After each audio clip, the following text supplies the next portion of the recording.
can stay right here, we will play until somehow you can find a slightly different frame of mind. Right here in my arms, away from all harm, you'll be safe from all the flares, although I know you don't care.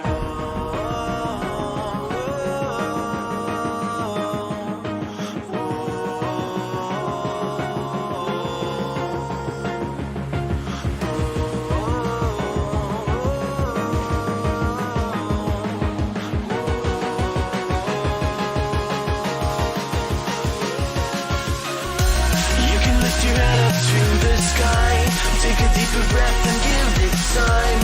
You can walk the path along the lines with your shattered frame of mind. Or instead you could always stay. We can wait right here and play until somehow you can find a slightly better frame of mind.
Shattered frame of mind. Or instead you could always stay. We can wait right here and play until somehow you can find a slightly better frame of mind.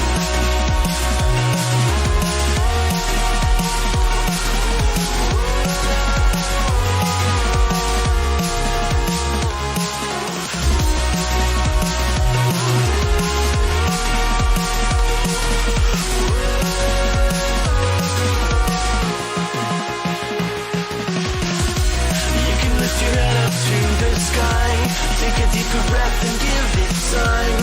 You can walk the path along the lines with your shattered frame of mind. Or instead you could always stay. We can wait right here and play until somehow you can find a slightly better frame of mind. And when the light comes through, when that day isn't you, then it will be time for a new frame of mind.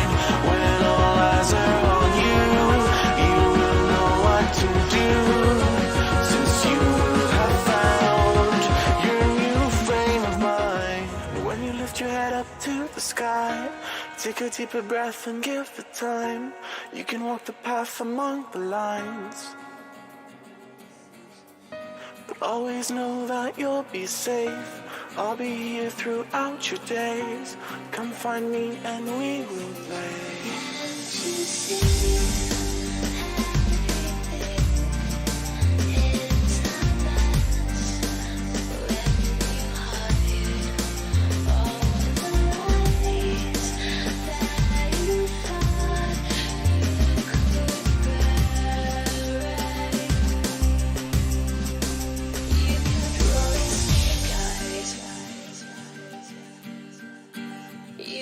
Rolling snake eyes.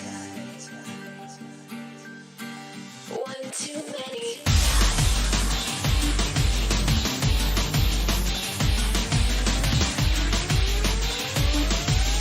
One too many times.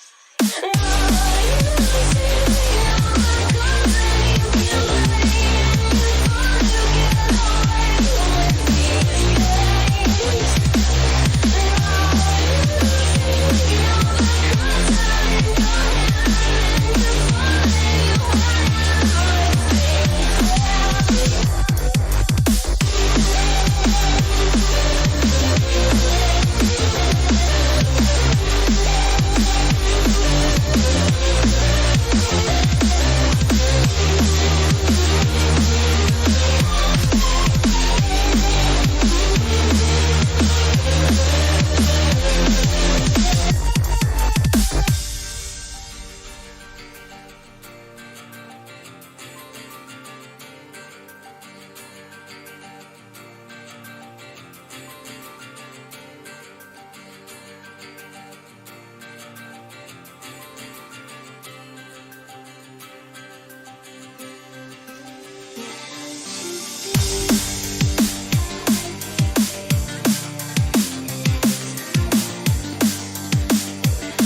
Tell me you're feeling me. Come over, why don't you sit over here? You're making me quiver. I see you watching my figure. I know you want this. No, you don't need to be scared. Come over, why don't you play with my hair? You're making me quiver. I see you watching my figure. Well, you like me. Tell me you're feeling me. Why don't you come over here? I won't wait around, not waiting for you. Don't play around, I'm nobody's fool. Tell me I like me. Tell me you're feeling me. Come over, no, you don't need to be afraid. You're making me quiver. I see you watching my figure.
I wish you guys a wonderful good morning. Happy holiday. For some people it's holiday today.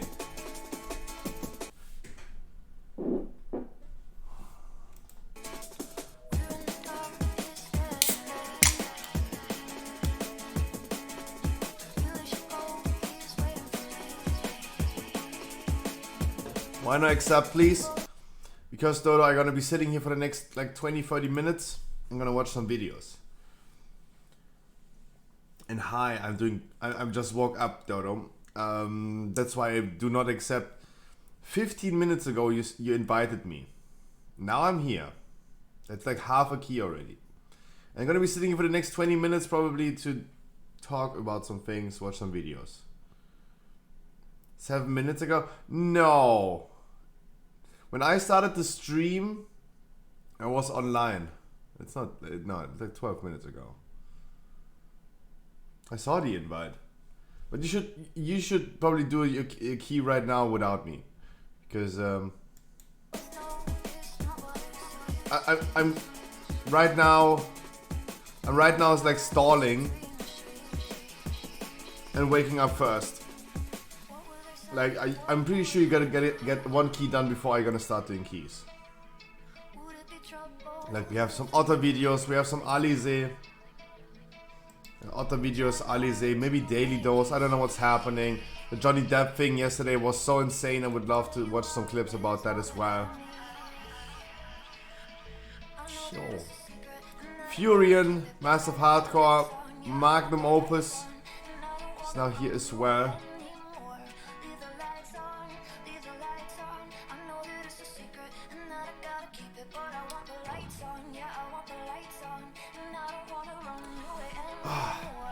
Damn, yesterday the Johnny Depp thing was insane. That was insane. They had a wizard on. A magician.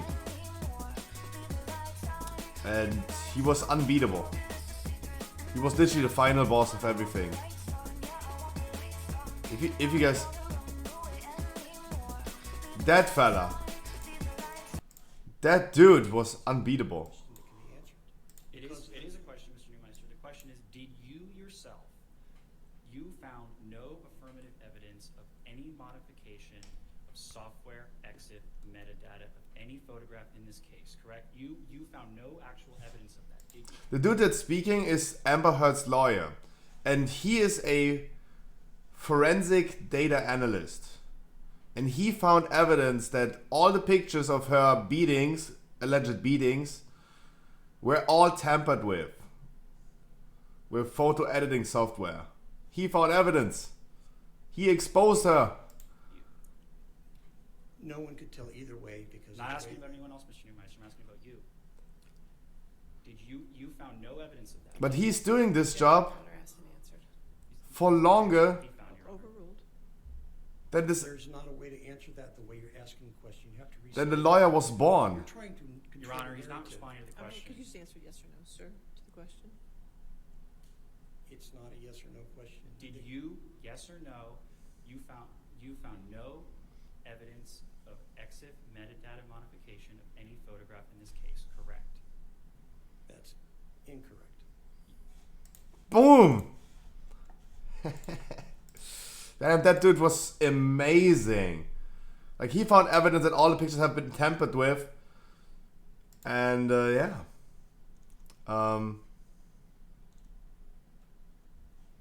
And the lawyer From was the like opinion fucking you himself testified up. Today, you relied on no data except for the embedded exif metadata to support those opinions, correct? Incorrect. What other data did you rely on for the opinions you've testified to today? I was trying to explain that you kept it. What other data did you rely on for the actual opinions you've been able to testify The lawyer is so mad. Like, he was just about to answer that question. The lawyer is so mad he asking this question again. to today besides exif metadata? The type of extraction that was performed? You're asking the question. For the actual that, opinions you testified to? that is what I would use. I would also use vector scopes. Objection, Your Honor, that was not responsive to my question, Your Honor. If you want to, Dude, the own lawyer is throwing an objection to his own question. Dude, what the fuck is happening?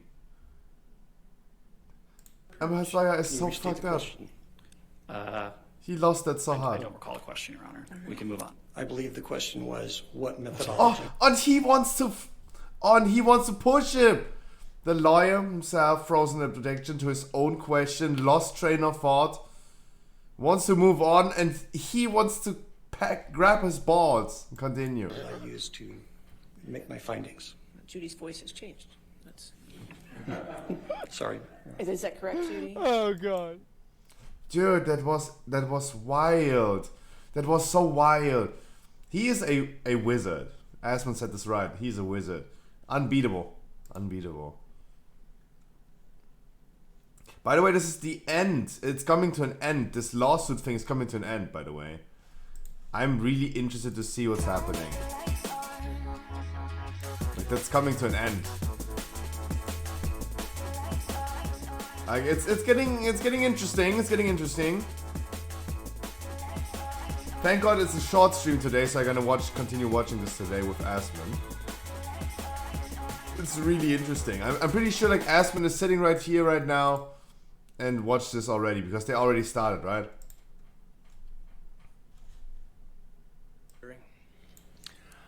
Well, it's certainly based upon the soft tissue loss. It's an angled injury, or what we call medically an oblique injury, because the soft tissue loss is at an angle.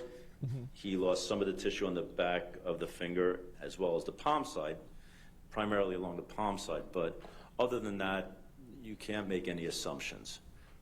Unless you saw a videotape of this injury, nobody could tell you definitively what the direction of the injury was. I think that's a good Dr. point. Moore also You can't be commented certain. on the absence of. That's the crazy thing. Like, Aspen is going to be sitting there for the next 8 hours and watches this. Damn. Even the juicers live watching this right absence now. of blast fragments factor into your analysis. What's happening? It really doesn't. I've seen hundreds, if not probably at least 500 or more glass injuries. And But what hair? I would say, Yo, excuse you, what hair? Bitcoin dropped long time ago. What you talking about? The fuck? Linus Tech Tips mocks Pokimane? What happened? Pokimane and Linus Tech Tips. Now popular streamer Pokimane has hit back at the hateful comments that she received from tech creator Linus. I understand advertisers are essential to make the platform profitable, but intervening with the viewers' experience isn't how they should go about Tech it. Tips after she suggested different True. advertisement placements on Twitch to make them True. less intrusive. Now during Linus' podcast, and while not naming her directly, Linus Tech Tips clearly hit out at Pokimane in a recent podcast for her terrible take and mocked her in a female voice. He explained how the idea wouldn't really make as much money and hence it wouldn't make any sense. Here is Linus' podcast clip. True? Yeah, I saw a really terrible take from a Twitch creator that was like, Twitch should just have ads that are totally non-intrusive. Like, to the viewer, like, their ads should just, like, not be intrusive. And I was looking at it going, you know, this feels like that whole thing. Remember when there was the big controversy on YouTube? After the podcast, Pokimane was upset by Lana's hateful comments and she hit back on Twitter. Now if you guys want to read, just pause the video. When Pokimane tweeted this out, the tech star responded apologising and admitting that he was frustrated and knowing how difficult it is to build a sustainable video platform from his first-hand experience. So what are you guys' thoughts on this? Let me know in the comment section below and let's jump into the highlights. Amber Heard. The thing with Johnny is it's like the sun shines on you and it's glorious, and then he forgets you and it's very, very cold. The thing is with Dickie, it's like the sun shines on you and it's glorious, and then he forgets you and it's very, very cold. When you have his attention, you feel that you're the only person in the world. That's why everyone loves him so much. When you have his attention, you feel like you're the only person in the world. That's why everybody loves him so much. Yeah? That sounds like the same thing. Yeah, it really does. Wow.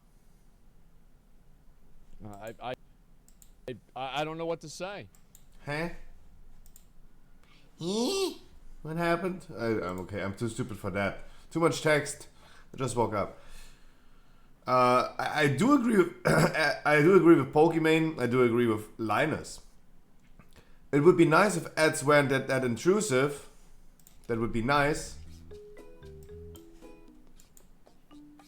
But of course, from a business perspective, that doesn't make any sense. Well, obviously. Like, they're both right. Arthur doesn't want a banana. Slickstream, I wish you a wonderful good morning. Dodo Harkley, Alessio, Kochtam, Heathwind, Fistbite, the Mighty. I don't see more on the viewer list, but I wish you guys a wonderful good morning. Happy Thursday. I hope you guys are ready for patch 9.25, because it is coming way earlier than expected. I was wrong, Chad. I was wrong. It's not the 8th of June. It's not 2 weeks.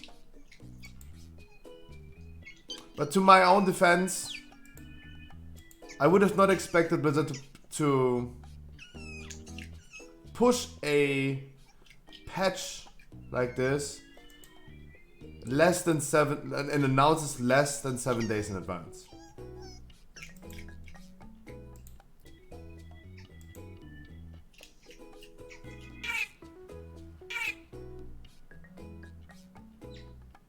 Jesus. Are you eating a whole fish?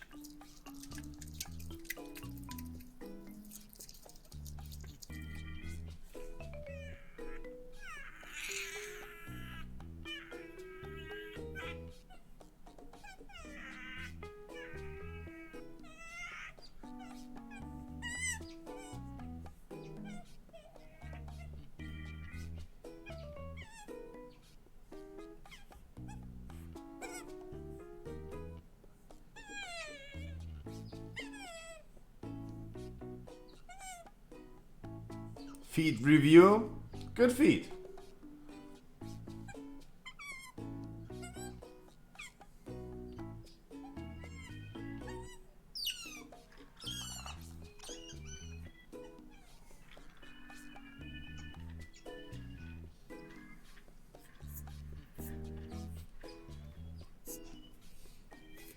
They are way too curious.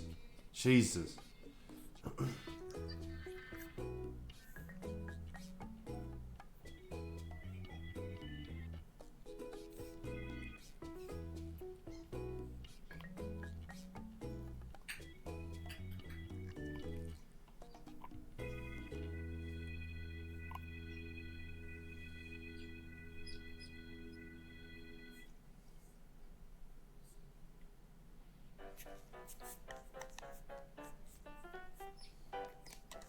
Way too curious. Holy shit.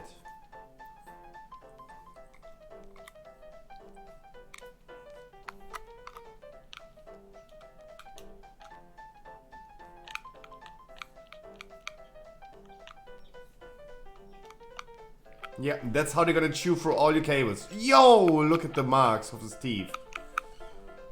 Oh wow, he just started chewing on this. Okay, they have like, wow. That's a lot of bite strength. Jesus. Wilbur Johnny, good morning. Damn. Uh-oh. The robot is coming. Dude, we learned this in another video. He's doing this one dry, one thrown into water and then eating again. Dry? The other one in water?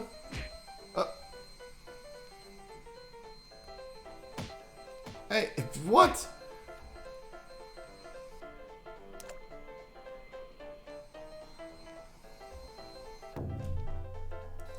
Dude, aren't they designed to not do that?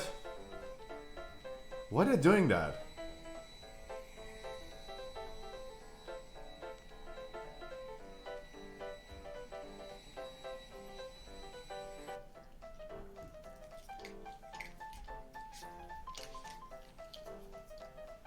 And Hana playing hockey. Nice.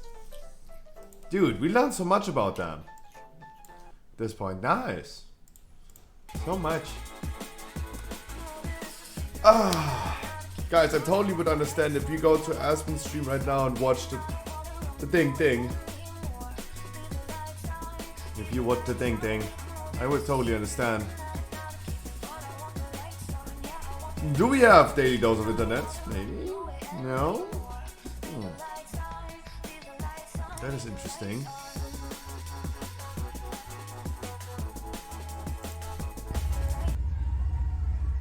Left ear, left ear.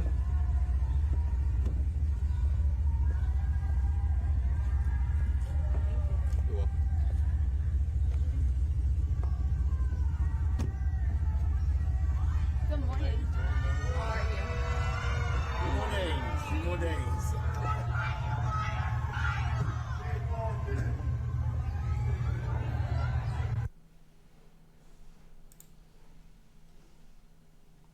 It's incredible to me how much she is hated. That we're living in a time where not even women and not even feminists defend Amber Heard anymore. That is insane. Because usually I would think we're living in a... Guys, I think we're usually living in a time right now where context and truth doesn't matter anymore as long as you have a political agenda. If you think like, oh yeah, hashtag me too, then you ignore all the truth.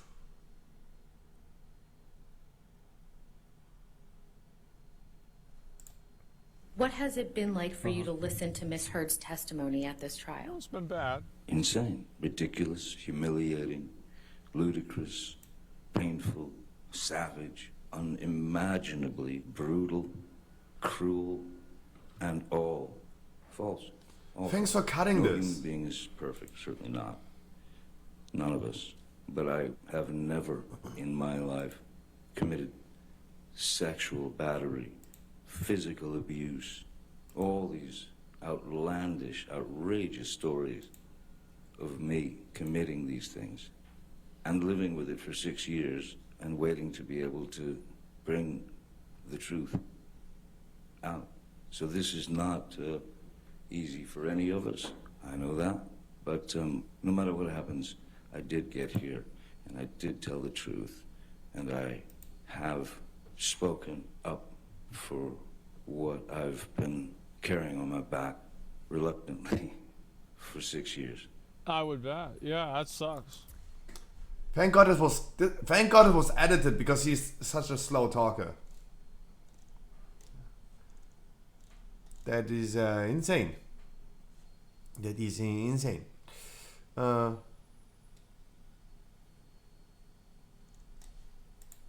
Examination.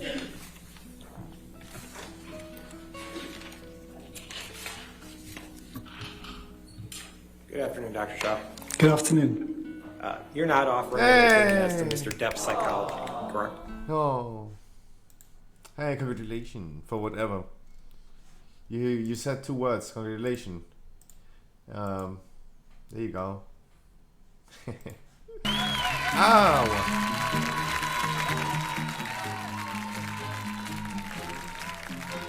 Yuri, good morning.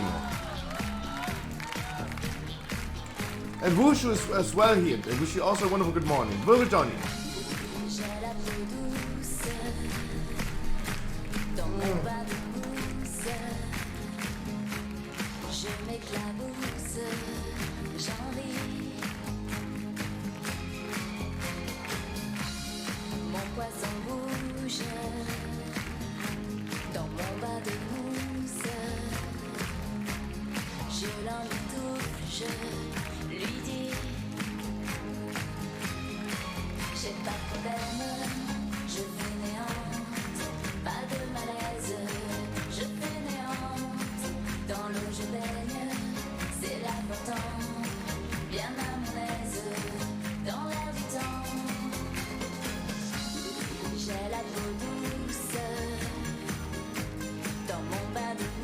I wish you guys a wonderful good morning. No, there's no Pokemon opening tomorrow.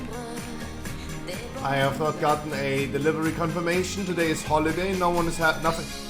Worst thing, holiday, of course, happening today. No deliveries. Anyway, if it was sent out, it would not be delivered today at all. Wow, what a bad timing for having a holiday today.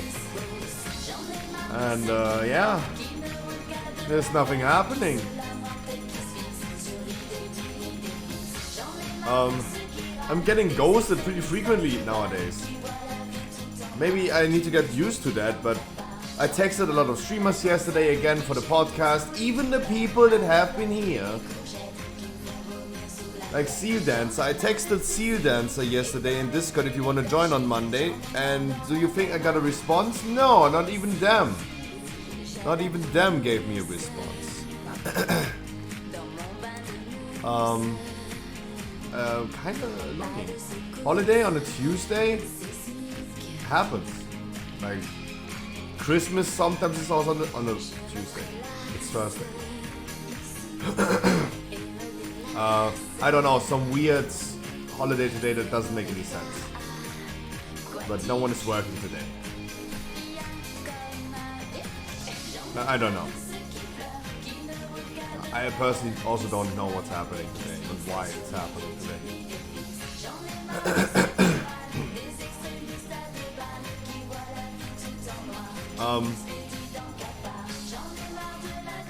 The beard.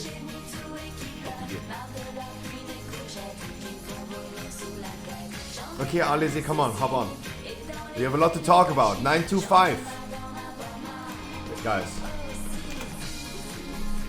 925.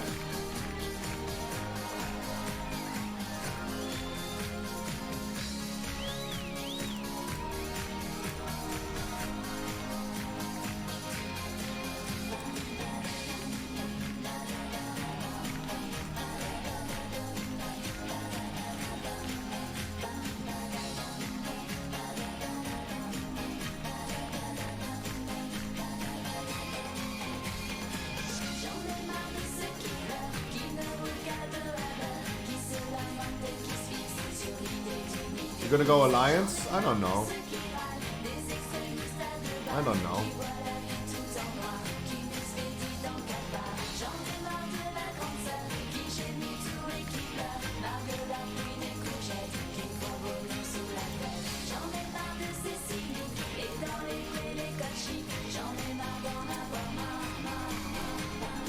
Official preview of cross-faction instances coming in patch 925.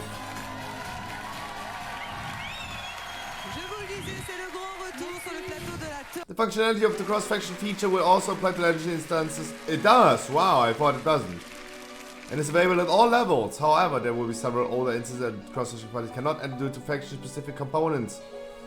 Dark Maul, Battle of Dazar Lore, Siege of Boralos, Barret and Hold, Ice Crusader, Wall of Archivon, Trial of Crusader and Champion. No. Alliance Slayer will still stay because you still fight other people. Frankie! I wish you guys would have good morning, Jesus! Frankie, you're doing the breakfast streams nowadays. And you know what's cool about Frankie right now? He can just grab something to eat, hop over to Asmongold, and watch that shit show that's happening. Oh no. I've worked in the industry for 20 years. Can you please If describe I that wasn't experience to the if I jury? wasn't streaming, I would be there. And you know what? I watched the whole thing yesterday. I watched the VoD of Asmongold because I watched the whole 8 hours of that thing. Because it was really interesting yesterday. The thing coming to an end. I love the shit show. Damn. I should start streaming early as well, just for that sake. What material are you forensically imaging? I'm going to eat? Of course you're going to eat. By the way, who's winning? Probably Amber Heard. Probably Amber Heard. She got yesterday exposed for photoshopping all the pictures of her bruises. But let's be honest. Wait, what the fuck? Yeah, let's be honest. Let's be honest. Do you really think that he is going to win? No. This is scam? Is this... Yeah? My take is yes. He's going to lose, even though he's in the right. Yeah. Welcome to 2022, Frankie. We're getting old, huh? We're getting old. Do you spend many hours a day in a group finder? Do you get declared every time because you don't play the class that they want you to play? I have the solution. Welcome to the Scruffy stream. I stream every day, Monday to Sunday for at least 6 hours. We did more than 2,000 dungeons. 2,000 dungeons in the past 6 months. Had multiple thousand people and achieved over 300 full Keystone Masters on stream. What do you have to do to get in? Absolutely nothing. This is absolutely for free. No paid servers, no giveaway, no raffle, no viewer keys. Only unconditional love. And why? Because you deserve it. And fuck Final Fantasy. Please enjoy the game like you want to. And welcome to the stream. But if you still want to support me, hey, Twitch Prime is not a crime. Yuri is giving the good take. Yeah, women never abuse, man. What the fuck? Welcome to 2022. I wish you guys a wonderful good morning. Thank you so much. My name is Scruffy Stream every day of the week. Frankie, thank you so much for the host. Jesus Christ. Really appreciate that. Preview of Cross Faction. Everything and nothing is happening. Players will have the ability to find pre-made groups in the group finder for dungeons, normal, heroic, mythic grade raids, a rated arena, Torghast. However, the group leader may restrict the listing to same faction applicants if they choose so. And it's, guys, I was wrong. I was wrong and I'm sorry. The patch is coming earlier than expected. Is this a good type of being wrong? Absolutely. I cannot imagine a situation where getting content earlier than expected is a bad thing. So it was a good type of being wrong. Ugh, I have a Spire ski. Okay, let's go. Guys, I'm gonna start doing some dungeons. If you guys from Frankie's stream as well want to hop into some dungeons with me right now. Sorry, still hard only. But next week, it doesn't matter. Come on, ladies. Come on, ladies. Yes, you will be able to send your Alliance Gold to your Horde character, probably. You should be capable of sending mail as well like that, yeah. I am not 100% certain. If someone in my chat has more information about this, please let me know. Please let me know. But I thought I heard something about that already. Wushu is here as well. Boom. You come as well. He queued up a little bit earlier, that's why I'm bringing him. Declined invite? Okay, hey, then he doesn't. Then he doesn't. It's just Dungeons and Raid. Yeah, I heard something about sending mail as well.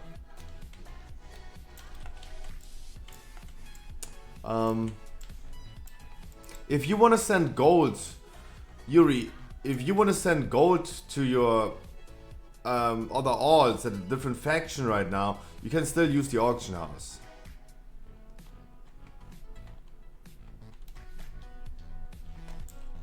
You can't even do a guild together? I mean, didn't we talk about the glitch yesterday that made it possible that you can create guilds?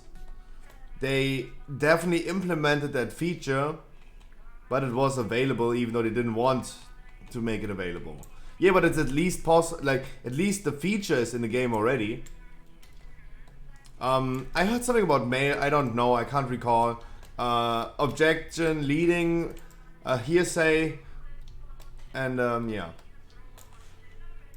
Here we are.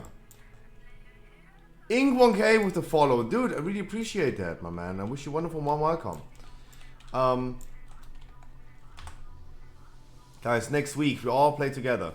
We all play together with Alliance.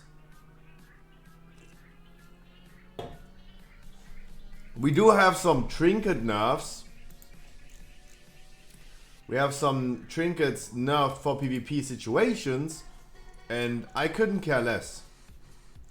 Especially Sanctum of Domination trinkets. The Gluttonous Spike from Casanafria.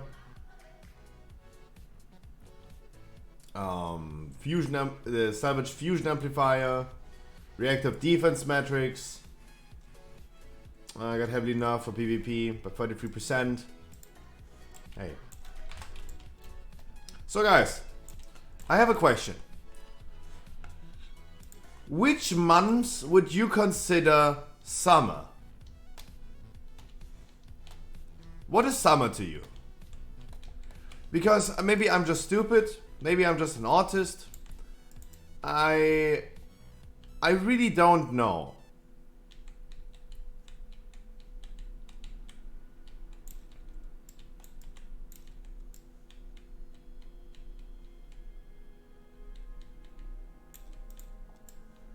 Like, I really don't know.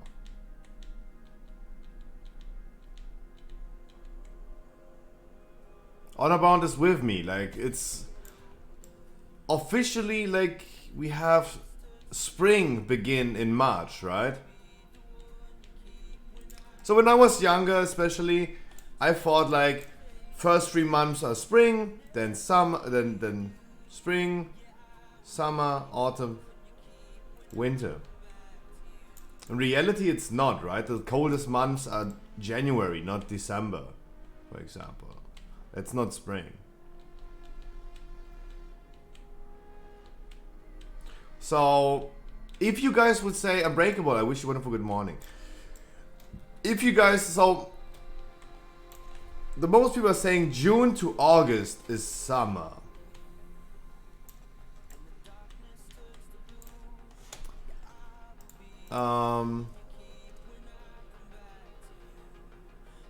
Because Blizzard is saying officially Shadowlands Season 4 starting later this summer.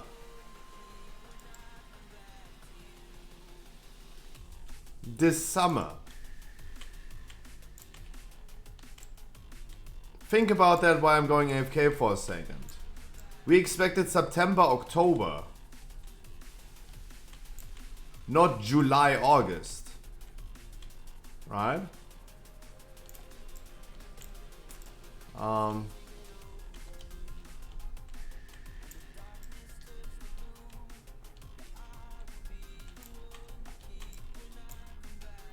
Wow, just have winter and summer. You can see that in the weekly reset time.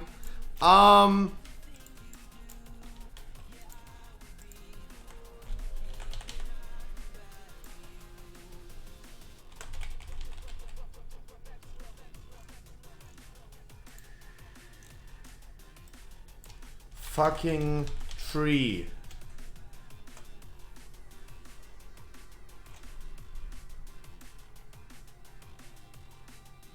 What is that thing called? The tree mount. What is it called? Oh my god. Oh, ancient. Yeah.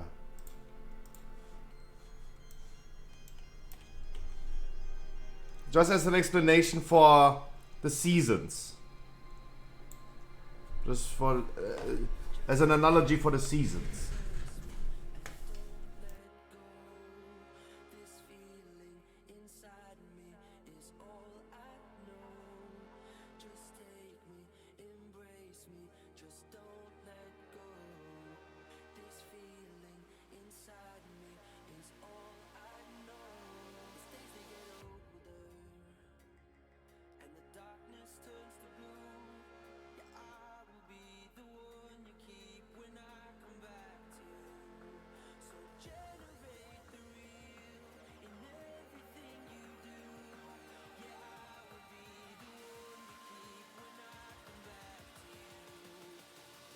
No, I'm not saying to you, Harkley. I'm just saying in general. I'm just saying in general.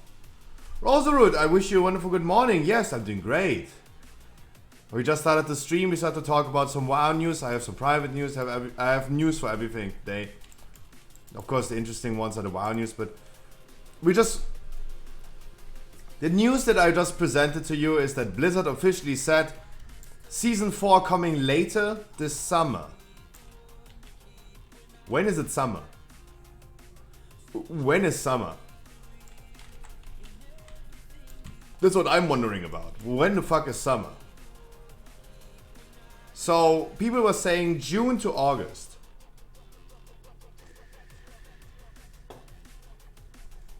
I don't know.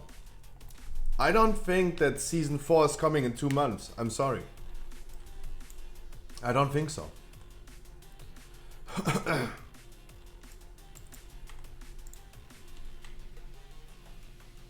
Like, I'm sorry, I don't think so.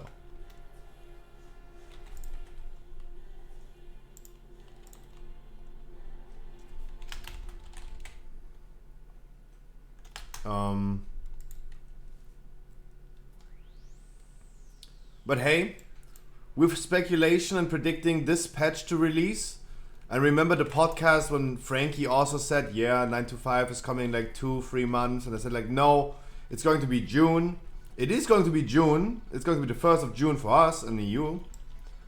So I was somewhat right, but the patch is coming earlier than expected. So at this point, I'm totally free to believe certain things can come earlier than expected, earlier than predicted, and probably Season 4 can also release a little bit earlier than expected. But I'm not sure. Obviously, it is not common for Blizzard to release content early. I wouldn't say so.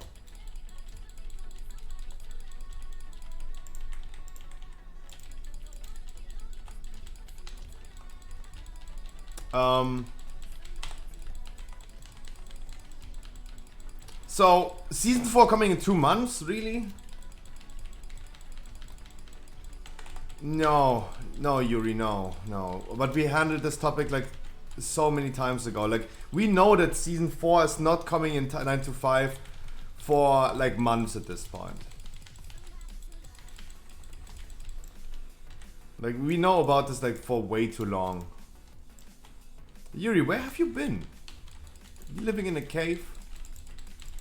My man, we handled that topic like literally on the first episode of the podcast as well. It's like 4 weeks ago.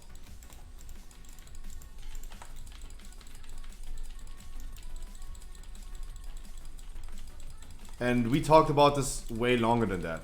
Blizzard announced this a long time ago. Season 4 is not coming with 9 to 5. That's the only reason why months ago I expected this patch to release in June and not at the end of this year. Because we knew that it's separated from Season 4. We knew this a long time ago.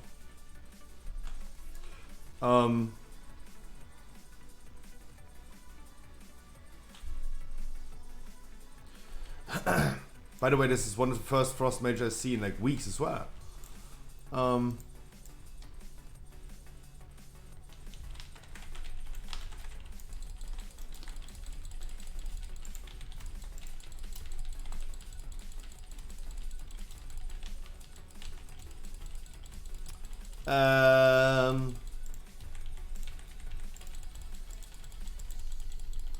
Of course, I have a healthy amount of doubt that season 4 is coming in 2 months. It would be nice. It would be nice. When did season 3 start? In March, right? The patch came at the end of February.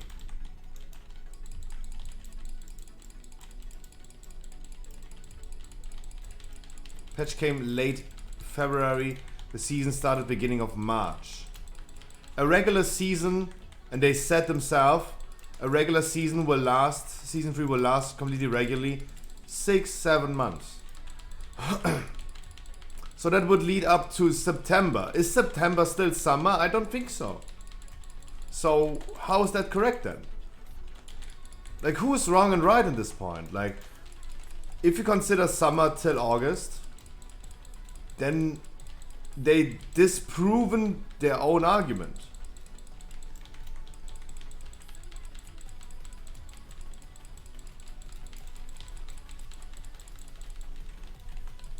It's not coming this summer, or the season is not going to last as the regular seasons. You have to remember that season 2 lasted for over 7 months. So what is regular at this point? 7 months would lead up to October, and then many people expected, WoW had speculated as well, October. I would say October as well, because everything leads up to a perfect timing. Season 4 is going to be shorter than other seasons, so we're gonna have like 4 to 6 months of season, and we have like 6 to 8 months of a season for a regular season. And a Dragonflight release next year in February, March. Did I just hit 157? Nice.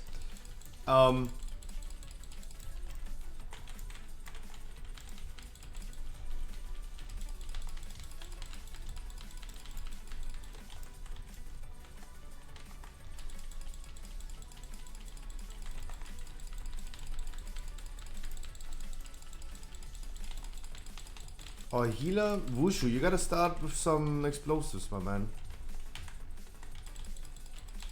I know it's not easy, but let me incentivize you really quick. You as a healer, you have the responsibility of doing the explosives.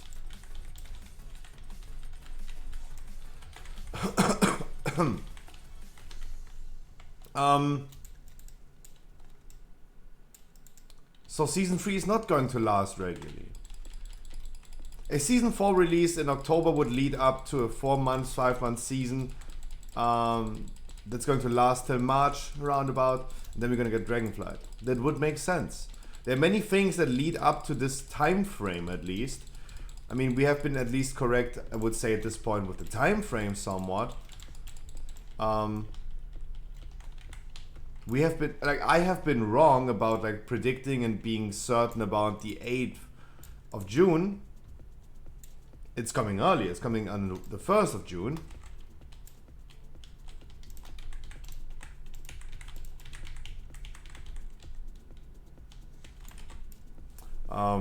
I'm okay with being wrong with predicting this. Coming earlier than expected, but then I would love also to see if everything is coming earlier than expected. Late summer. They officially announced right now, late summer, season 4. August then. Season 4 starting in August, really. The lasting for 5 months. January release of Dragonflight, question mark? Don't get me wrong, it still sounds insanely long at this point. Like, we all want Dragonflight now, not then. And waiting is something that humans in general really hate. I have never heard someone saying like, oh, I love to wait for my food. I just delivered food and it's coming like in 3 hours, longer than expected. I like that. No one's saying that. Never heard someone saying that.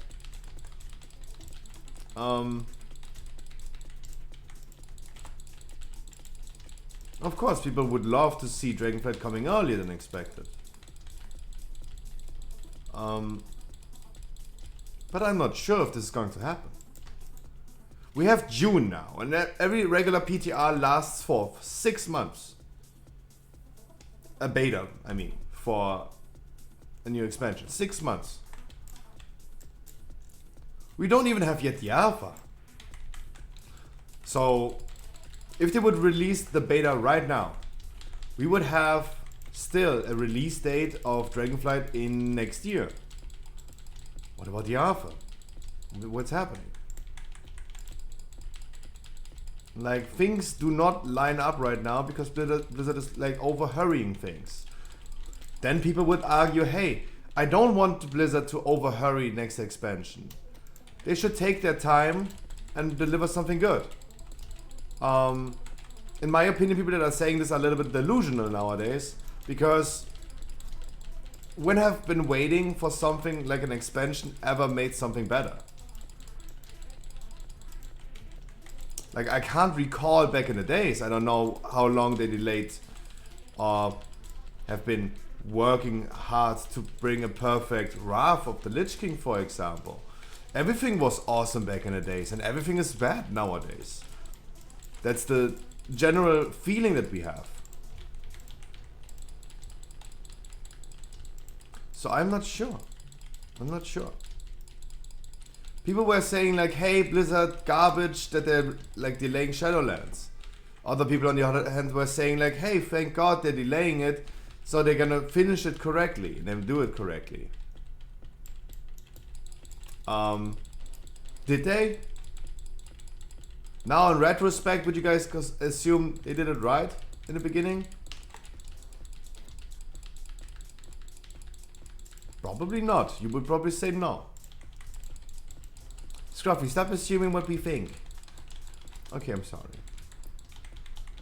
But especially in retrospect. I mean, for me, Shadowlands was Shadowlands. I take the thing with its flaws. Right? No one is perfect, nothing is perfect.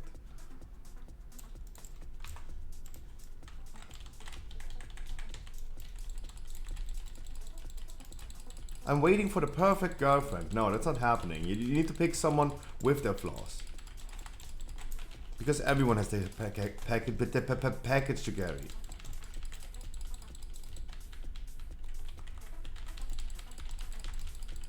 I'm perfect. Okay, Xelaf. Okay. Okay.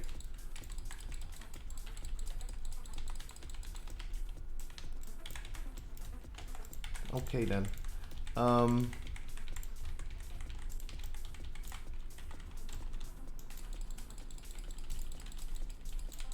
at this point with World of Warcraft. I'm at the point of like, Blizzard, just release it. Just release it. It will not be perfect in any way and otherwise. Like, it will not happen. It will not happen that they're gonna deliver something absolutely perfect. We're gonna get systems that are shitty in the beginning and fixed and nerfed months later.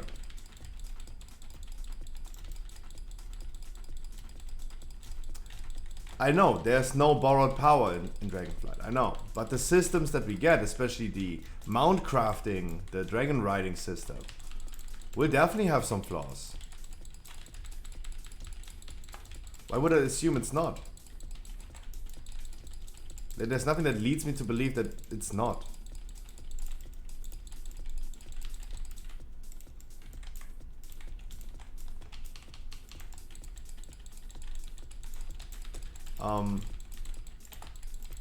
Oh man, my mouse.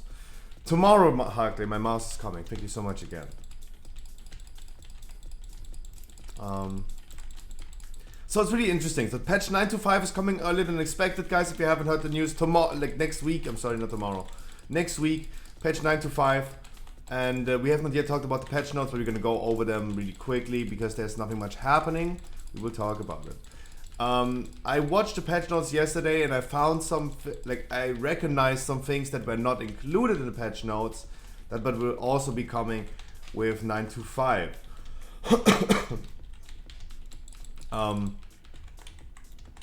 For example, let's go into the patch notes really quick before I say something that's wrong. Patch 9.25 patch notes. We have achievement changes. Nice. Yeah.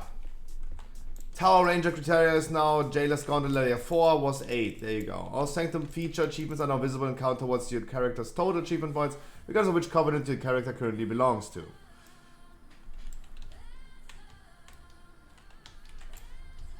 We have some achievement changes. Quality of life for collectors.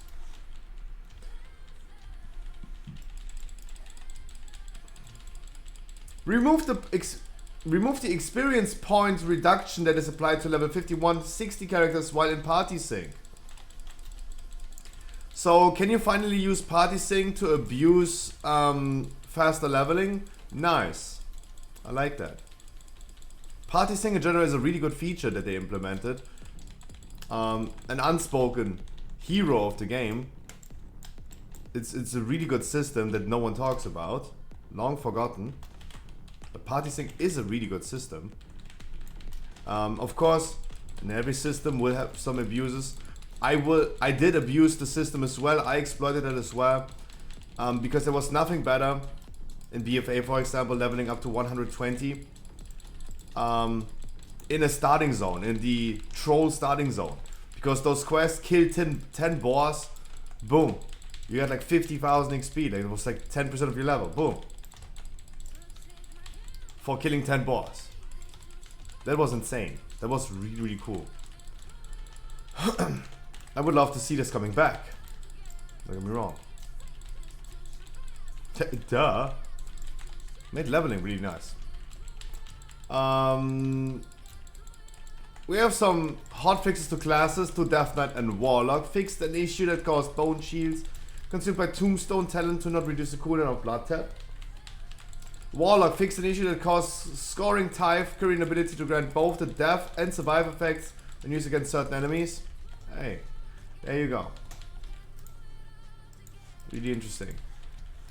Cross-faction instances. Players are now able to directly invite members of the opposite factions to a party if you have a battle tag or real ID friendship, or if you're a member of a cross-faction WoW community.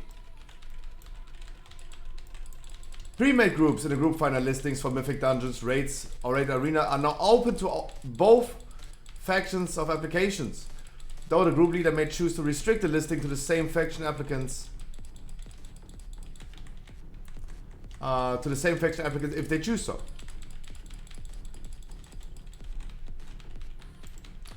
WoW communities now have the option to be cross-faction, while guilds remain single-faction.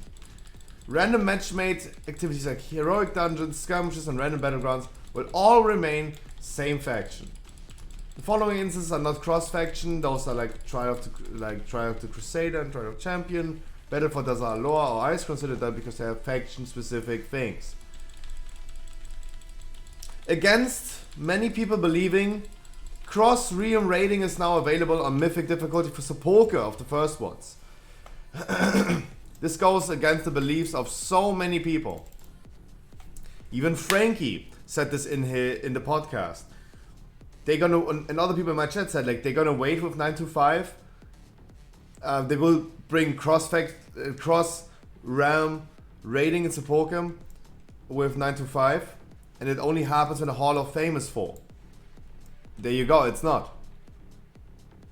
So Blizzard literally saying, like, fuck the Hall of Fame. We are sorry that no one is playing Alliance. They can only fill the Hall of Fame for Jailer if they release cross-faction. So there you go. So Mythic Sepulchre is starting next week. cross realm and cross faction. That means you're gonna have, if you want to do like a mythic sepulchre raid, you're gonna have a lot of people to play with. Not just cross realm, but cross faction as well. Damn. A lot of people to play with next week. But yeah, there you go. They even don't care about it. With cross-faction instances becoming available, the Cryptic Hero Shadowlands Season 3 achievement now requires a mythic rating in the top 0.1% of all players in your region. There you go. The Mythic Plus title is no longer just restricted to your faction. It is also now. Am I in this? No, I don't think so. Wait, what the fuck? 95 is next week? Yes, it is next week. It is next week. Bombas, good morning. So there you go. Oh, there you go. That's the thing that I thought it's not in the patch notes, but it is. Broker Mark of Distinction now increases the renown of your currently active covenant to 60, was 40. Faster renown catch-up. Renown catch-up is accelerated through renown 60, was 48. These activities will now have a 100% chance to reward 1 renown upon completion. Mythic and Mythic Plus dungeons, Torghast layer 9 to 16, defeating a Shadowlands raid boss encounter, winning a raided battleground. Reward boxes from callings now contain twice as many grateful offerings, still scaling with the Covenant, Sanctum, Covenant, Anima, Conductor level. Seraph Mortis weekly quest patterns within patterns now rewards grateful offerings. Oops. I don't know why you were tanking this. I'm sorry. Fixed an issue that sometimes caused Blizzard's shop Transmog cosmetics to temporarily disappear from your collection. Fixed an issue where Jingle's Battle Pad would display as unknown when someone in its Wrath and Candy Cane accessories wear the incorrect size in the pad journal.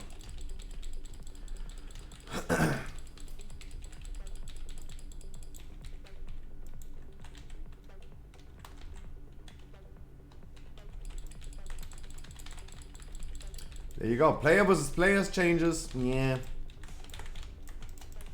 Professions. Crafting legendaries rewards 400% more experience. That means not experience to your character leveling up. We talked about this already. It is that you need less of a legendary craft, for example. If you want to have the rank 2 legendary recipe, you still need to craft a lot of like rank 1s. Now you need to farm 400% less, or 1/4, or 3/4 less.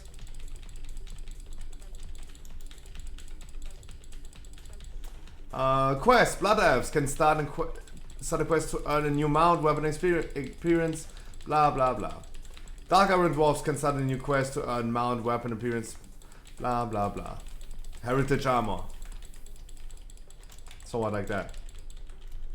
Torghast, Tower of the Damned. That's the news that you guys wanted. All wings are now open. Was 2 wings available per week. Guys, you can now do all wings of Torghast every single day whenever you want. How about that? They made an effort to completely ruin Torghast and make it completely unusable. So no one is going to do Torghast anymore with patch 9.2. And now you're finally fixing Torghast that all layers are open. Congratulations, Blizzard. Implementing a system that can be cool, but they made a bad job in executing it. Then trying to fix it and having no success. Then making it irrelevant and then finally fixing it. Nice, Blizzard. We have a new step in our rotation. Usually Blizzard implements a system, tries to fix it, and at the end it is fixed. But they're not making it irrelevant in between. Right? Corruption system in BFA was not suddenly irrelevant. Right? They did not do like Season 4 BFA, made them irrelevant and then they fixed it. No, like we have now a new step. First of all, making the system irrelevant and then fixing it. Nice, good job, Blizzard. Better late than never. Because now in Dragonflight we will all remember, oh, Torghast. That was cool. It was fun. You had all layers open. You could do whatever you want, right? That's what we're gonna remember. Good job, Blizzard. So Bombers, Mythic Plus Season 4 is not starting next week. It is coming late summer. All that's coming to next week is cross-faction and cross-realm Mythic Sepulchre. And the things that we just talked about. User interface and accessibility. All search filter dropdowns have a button that lets you easily remove all active filters. The default hand cursor now has a new higher resolution art for its larger sizes under interface options accessibility. The report player pane has been redesigned with new category settings. True! Also the new report system is coming with patch 925. True. Now you have a category to report players for boosting. Even though boosting is allowed, and people are frequently doing it all the time, now Blizzard is giving you a category to report someone for boosting. It's not intended to be real money transaction or report for being in a boost community. It is for boosting. You can now report players for boosting. You can also now report players for blocking your team progress. Someone doing a mistake in a dungeon, hey, you can finally report them for blocking your team progress. He depleted your key with his mistake. Report it. Nice. We talked about the report system changes in detail in the podcast, guys. Of course, like I could just repeat everything again in my take again. I would love to say that, but definitely make sure you're gonna check out our weekly podcast that we do, especially with Frankie's community being here right now again. Guys, check it out again if you guys haven't watched it.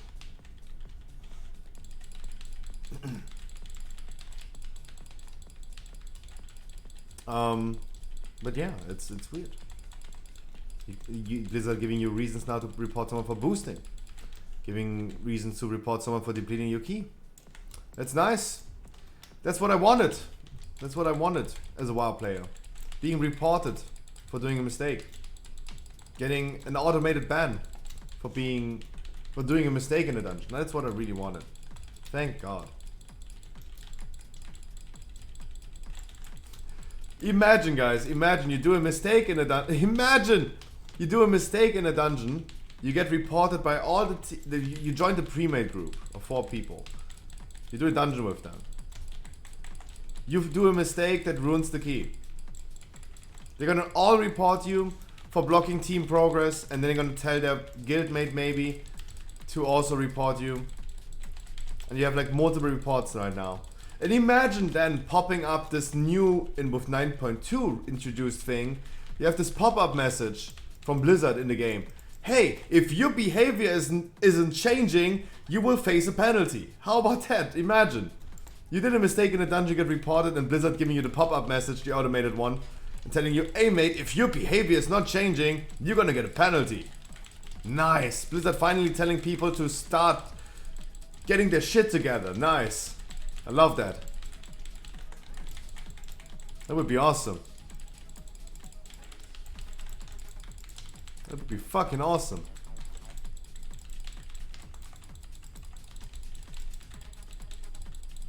Can't wait for that.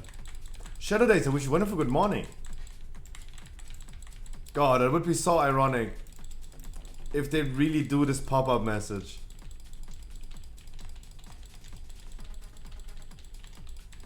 Do it to multiple reports. We realize that your behavior is not correct. Please make sure you're gonna change your behavior. Oh, that would be so lovely. It would, on this hand, be so lovely. Stupid, but lovely. No, please, Blizzard.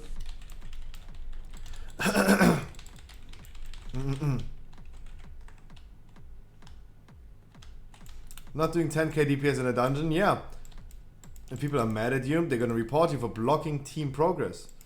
God, I'm gonna love this new report system.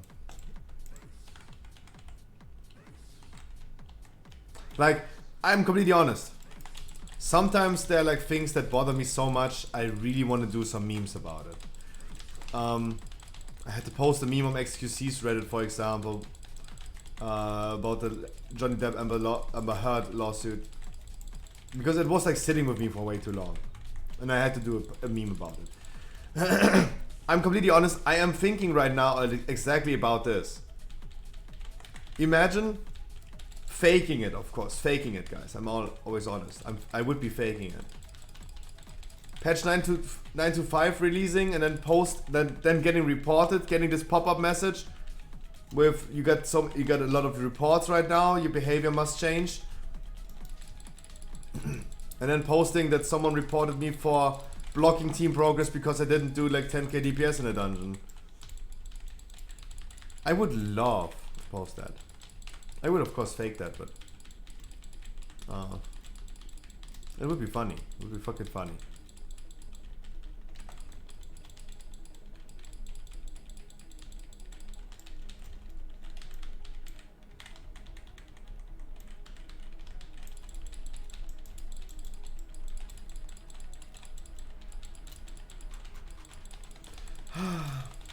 Can't wait for 9.2.5.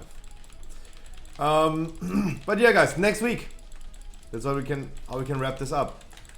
Next week, there is nothing much to say, guys. There's nothing changing. We're still gonna be raiding Mythic Sepulchre. We're still gonna be doing Season 3 Shadowlands dungeons. There is no changes. The Classic community wanted it. Classic community always said hashtag no changes. There you go, you get no changes. We still gonna experience an influx of players for sure. Like, you will have more players to play with if you guys are not delusional and say like, oh my god, Alliance scum, I don't want to play with them. Right? If you're bothered by playing with cross faction, I don't know. Like, it's of course your personal take. I heavily would disagree with it.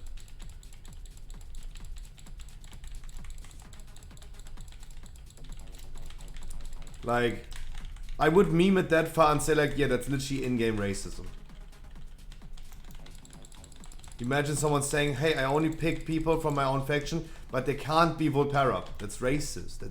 That's by definition racist.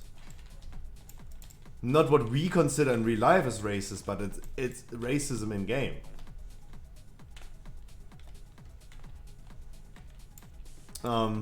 I know I'm exaggerating right now. Don't worry about it, guys. I'm not serious about that. Don't worry. Like, before someone is canceling me right now. GG, much love. GG, much love. Oh, we had 2 random people in the group, and it was okay to bring them because they were not obnoxious. Nice. Latest YouTube video is also in the chat right now by Nightbot, guys. If you could click it again, it would really help. If you could do your daily click on that, that would really help. I have a Sanguine key next. I would love to run. Thank God it's not Sanguine and Sanguine week anymore. Thank God. We had 2 randoms, and it wasn't good. They were bad. I would not say that timed, but they were bad. I mean, let's be honest. But everybody tilled.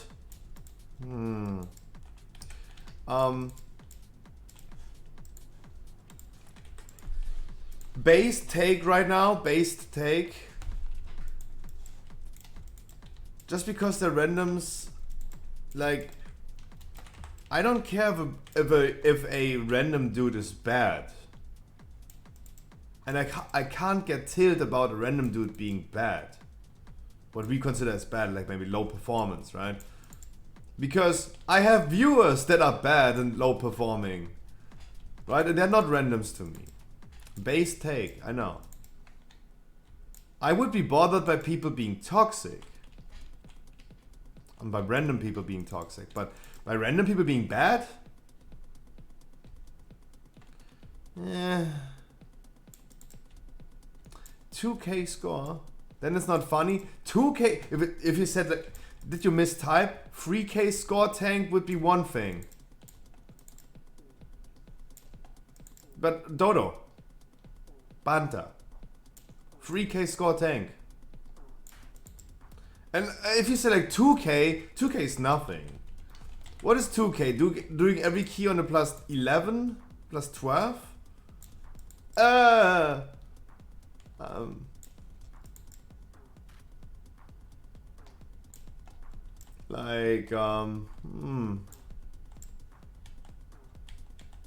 Thanks for the run, Scruffy. Mwah!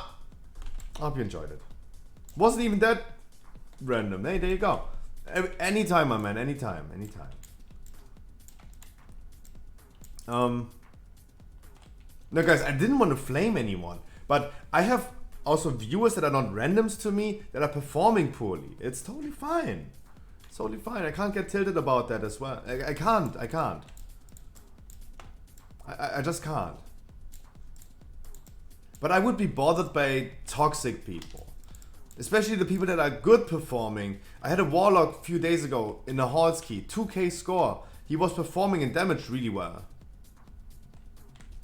He was performing really well in damage. But he was flaming everyone. And I kicked him out because I couldn't stand that man. Or woman. Like he was complaining about every single bit. Kicked him out. That's what's bothering me. Not if they're good or bad. Feral One Orb Machine. No, Dodo, I understand your frustration right now about your key. I understand. I don't think it is justified. Like, as long as you time it and they're not toxic to each other, it should be okay. That's the only thing you can hope for in the game. Like, don't bite the hand that's feeding you. Or reach for the sky, not the universe. Like, don't expect too much. If you go into the random group, don't expect like them to do like a lot of like ops. And Dodo, you're talking about a 2K tank. A tank performing poorly. I have met, and I told you who I think about. I met 3K score tanks that are completely wild. Completely wild. In a bad way of being wild. Score will never represent that. 3K is also nothing? No, but I'm saying like I met tanks that have 2K score that perform better than this one 3K score tank that I just told you. Look at me, I'm also not a good performer. Sanguine Death, sorry, I wanted to deplete the key. I'm bad too? Yeah, but you're not. You're not.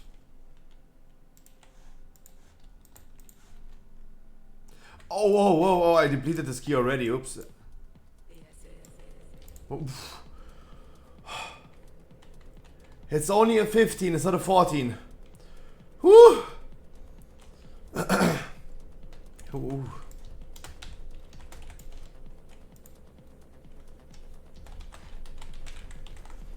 If that would have been a double deplete 8, we would have been with a 14 key right now. Jesus. That was a close one. Stream delay, Dodo. It's like you can't stop that. You can't stop that. If you see it happening, you will see it happening. Stream delay will probably not change that. Jesus.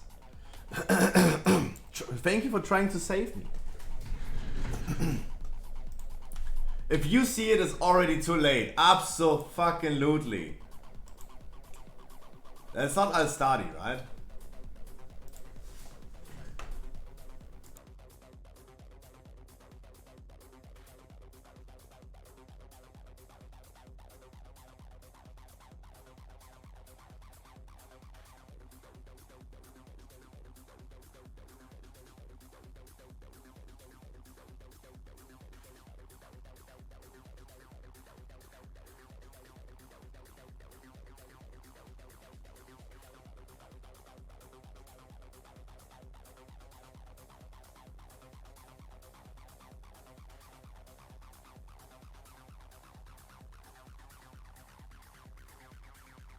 It is you! My man, next dungeon, how about that?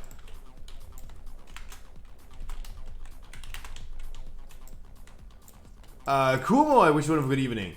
Astadi, there you go. That's good that you called your priest in-game pretty similar to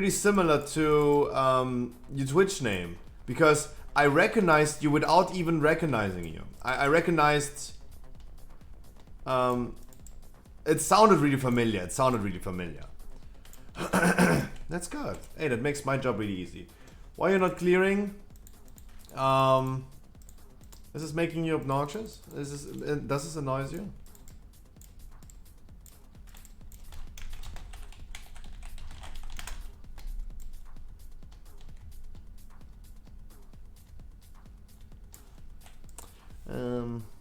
I hope not. Kuma, I wish you would have a good evening. Guys, I wish I could stretch this topic about 9 to 5 a little bit longer and hype us up for next week, but I am completely honest, there is nothing. Like, I'm done talking about 9 to 5 already.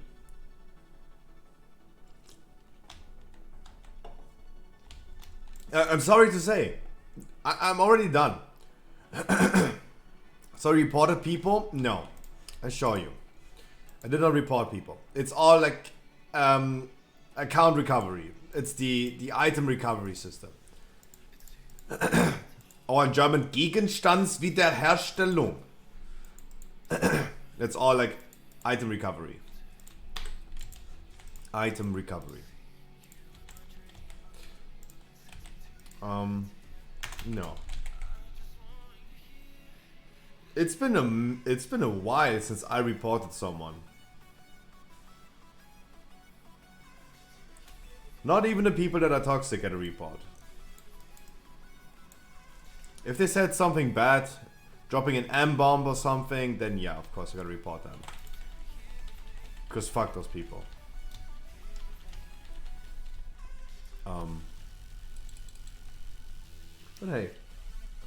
But I wish I could talk about a little bit more about 9 to 5, guys. We have cross-faction next week, that's it. Like, same dungeons, same thing, same everything, same all. Hashtag no changes. The classic community is really happy about this. Hashtag no changes.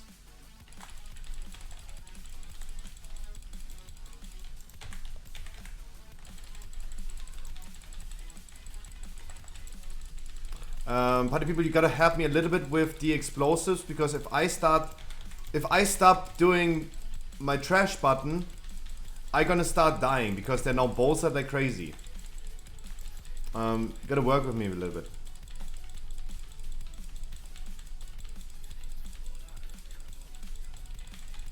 Ugh. Yeah, that was before season 3. Of course I had to recover that. Because I needed that legendary back. It was my Boomy legendary. Of course. That's also in the emails. In the mails in game, not emails. Sorry guys, especially on those big polls, and we're gonna do another big poll in Sanguine. You really gotta work with me while I'm blasting. It is... I understand that it's also my job to make sure the explosives are not going off, especially when they're further away. It's really easy for me with Moonfire. But if I have a big pack like this, tanking, I need to activate the canister as well. There's a lot of things going on, and this will happen multiple times this week in Sanguine. There are a lot of things that are going on. I need to activate the canister, and at that time I can't do the explosives because everyone else is blasting and killing everything. It's not even fortified, so trash pack dies really fast.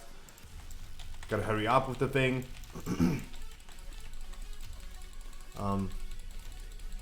And in a big pull like that, if I stop pressing my survivability button, trash, I'm gonna die.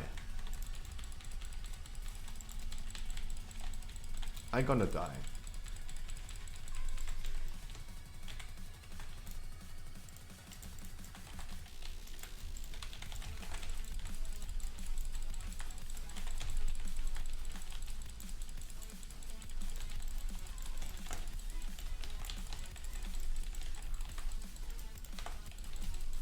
VoD Drifter.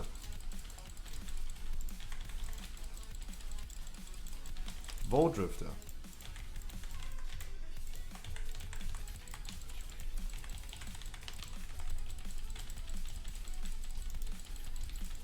Said that the VoD Drifter was casting through.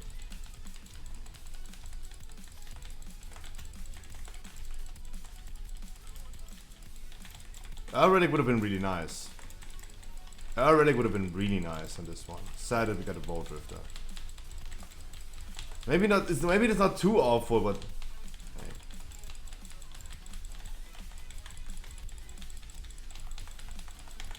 Good job, Dodo. You saved the explosion of the VoD Drifter because no one had interrupt ready because of the thing, interrupting the boss. Good job, Dodo. Good job. Really, really good performer. Ugh. But yeah, there you go. Patch 9.5 is coming. I wish I was more. I am actually pretty hyped. Playing with Alliance friends together. That's nice. I have a lot of people that switched over to Alliance. Apoponex, Swoopies. A lot of people that switched over to Alliance. Especially as a streamer, we all appreciate the fact that we're gonna have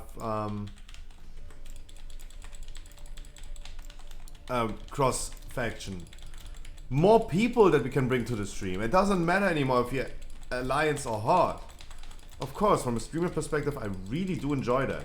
From a player perspective, I do also enjoy that. More people that are gonna queue up for dungeons.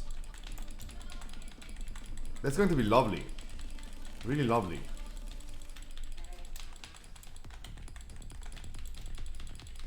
But otherwise,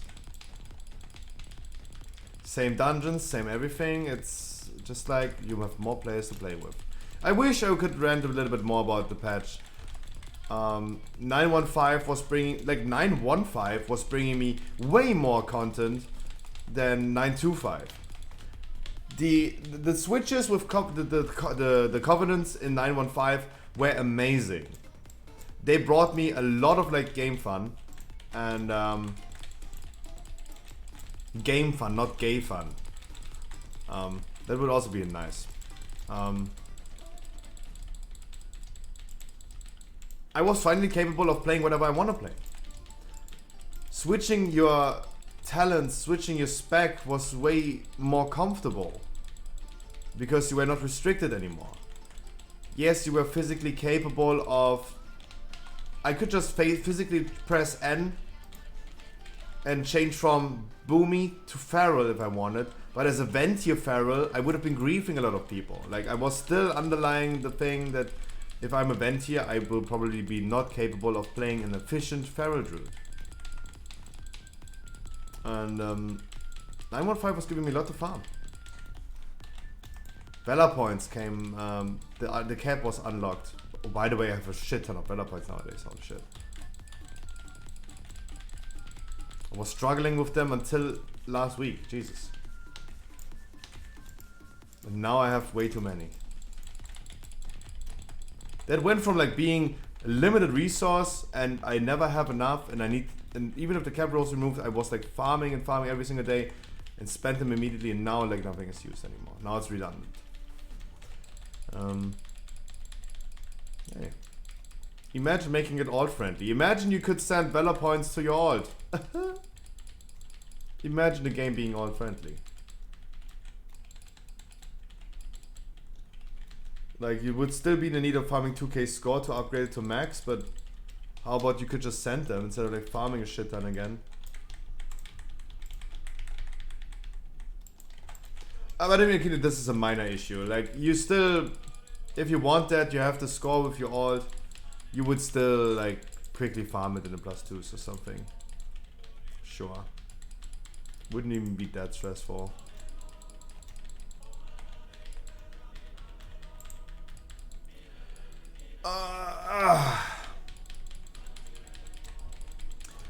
But yeah, hey, there you go. Patch 9.25 coming next freaking week. You will still be able to continue earning the support of the first one thing. No worries about that. Ahead of the curve will be obtainable. until season 4, so don't worry. Ugh.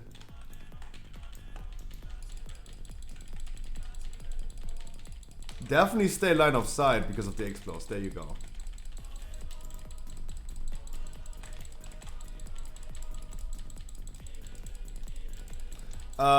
That was a really good grip.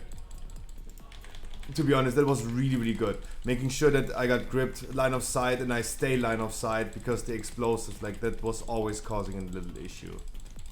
Absolutely correct to stay line of sight over there. That was really good. That was really good. Good job, Dodo. Peak performer. So guys, you will still do Season 3 Keystone Master, the teleports, cutting edge, ahead of the curve. Everything remains available throughout patch 9.25 till Season 4. The only thing that is changing or not changing is the ahead of the curve mount.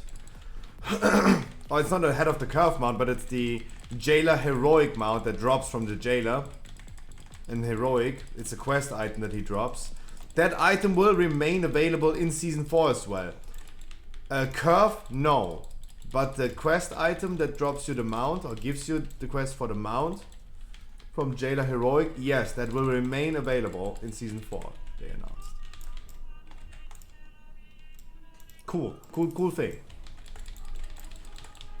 Like, it makes sense. Like, it's not relevant, but it makes sense. So that's at least good. Good job, Blizzard.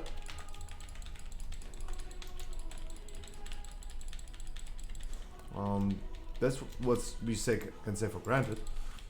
Well, that was good. Wow, it is giving us a guide. 10 things you need to do before the release of Wrath of the Lich King.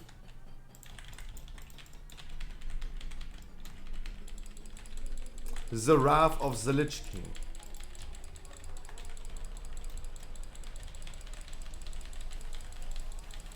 I had to remember that it's a tyrannical week for a second. I had to remember. I would have opened the canister already, but it's tyrannical.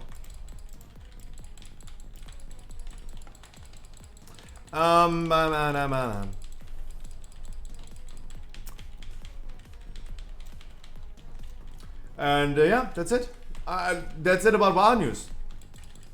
Cross-realm mythic raiding and cross-faction dungeons. There you go.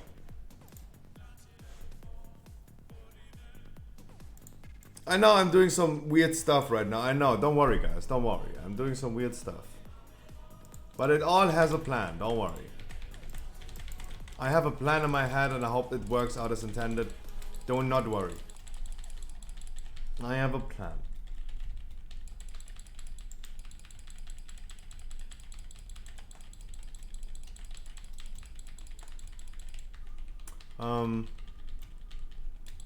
So what else can I say?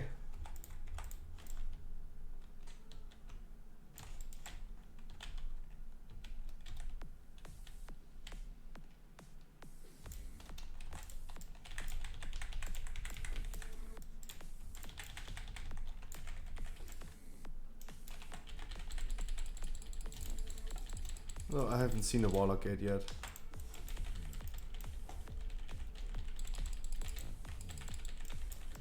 I hate... kill the relics, please. I can't click the canister. The relics have such a big hitbox, I can't click anything.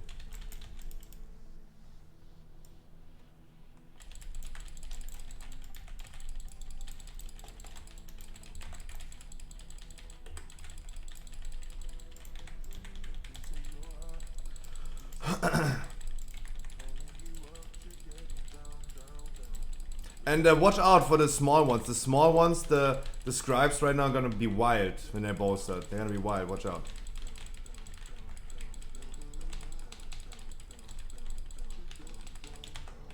Interrupt. Ooh.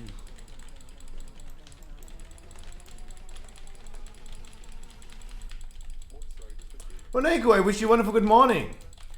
I'm doing great. We got finally some patch notes. hope you're having a good day, dear. Yes, I do. I hope you as well, my man. I hope you as well. Absolutely.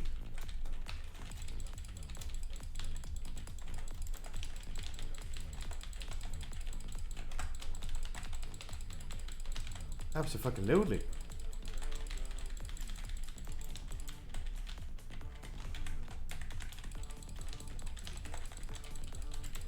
Wonderful spell reflect. Really saved the day. That was really good.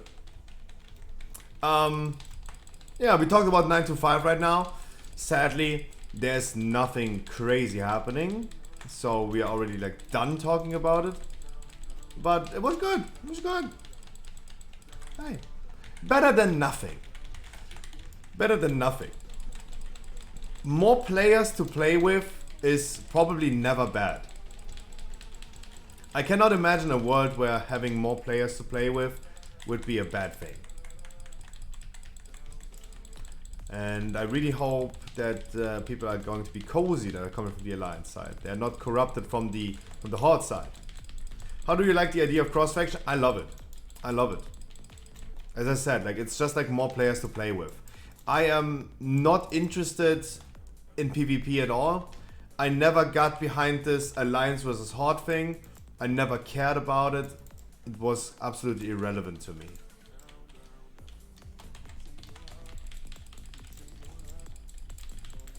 That's my thing. It was always absolutely relevant to me, and I want to bring the player, not their class. I want to bring the player, not their faction. So I rather bring a good player from another faction than a bad player from the same one. And it's just lovely. It's just like the thing is, I never cared, and they're now lifting a restriction that they had for 18 years that I never got behind anyway, and never mattered to me anyway. And now they're lifting this restriction after 18 years, and I have now more people to play with. I love it from a player perspective. When I queue up for a 15 key, it's not like that there are like hundreds of people queuing up. It's just like a handful of people coming. So I'm really happy to see that I'm gonna have maybe like 2 handful of people joining up the key. And on the other hand, of course, and I'm always honest, sure, from a streamer perspective, yes, guys, more people that you can play with, more people that can bring to the stream and say hi to them. Absolutely. Of course, from a streamer perspective, every WoW streamer is going to love that change. But before I'm like, oh no, I'm not that type of guy, I'm not that type of streamer. Of course, guys, we streamers love it. Never let anyone tell you different. Never let anyone else tell you different. We streamers gonna love it.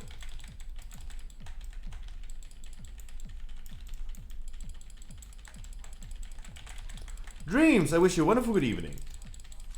Of course, guys, we gonna love that shit.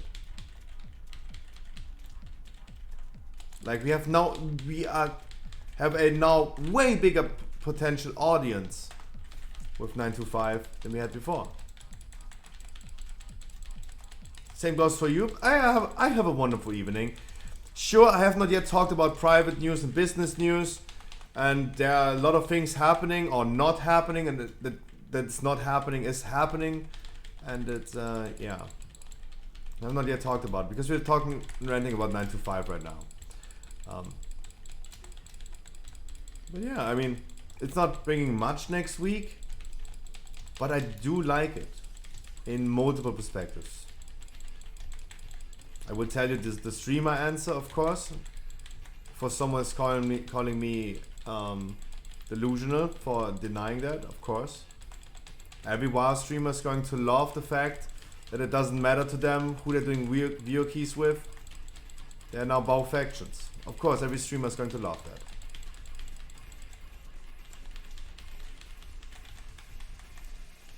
Oops, sorry. Didn't plan to take that, I'm sorry.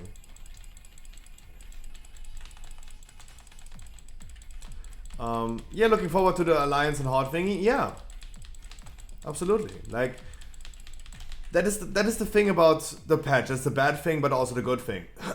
Nothing changes. Nothing changes in your playstyle. Like with next week, I still gonna do the same content. We're gonna do the same viewer rates. We're gonna do the same whatever all the time. Nothing changes. That's somewhat of a bad thing if you release a patch and nothing changes. But on the other hand, it's also good, especially for the PvP players that are wondering, like, people are asking me, Alliance Slayer title, is this going away? No, of course not, because you still can do the same activity, you can still beat Alliance players as much as you want.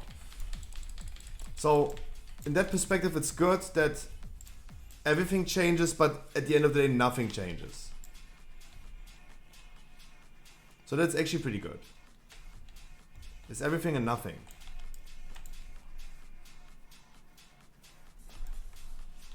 We're still gonna do the same content, we still play the same dungeons, we do the same PvP, everything remains the same. But thankfully we have more people to play with, and everything changes, while nothing changes. And that's lovely, that's lovely. The only thing that's not lovely is the fact that I have nothing else to say anymore about 925, because there's nothing happening. Yeah, I'm gonna have more people to play with next week. Cool. Cool. I'm not saying it's bad. But yeah, that's it. Torghast, all layers open at the same time. Nice. Who didn't anticipate doing all layers of Torghast in one day? Nice. Nice. That's what I wanted.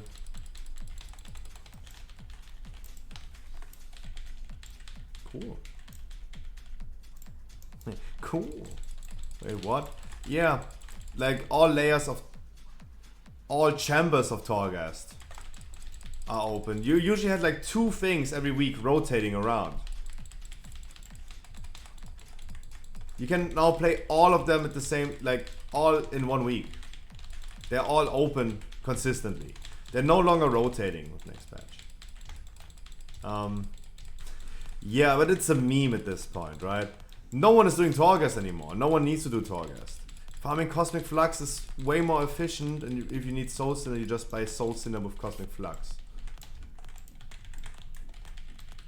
So, yeah, it's a meme at this point, but hey, there you go.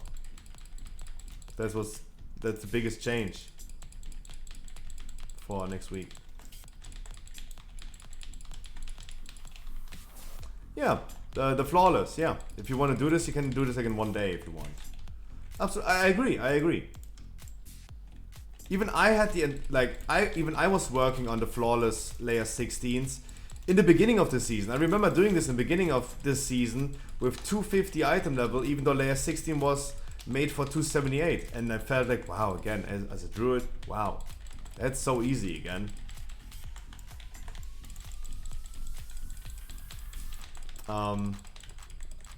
Yeah, I mean, look, Torghast, I did this already. Did those 3 already on flawless layer 16. It was on the, look, it was the 2nd of March. That's like literally 1 week into the patch. 1 week into the patch.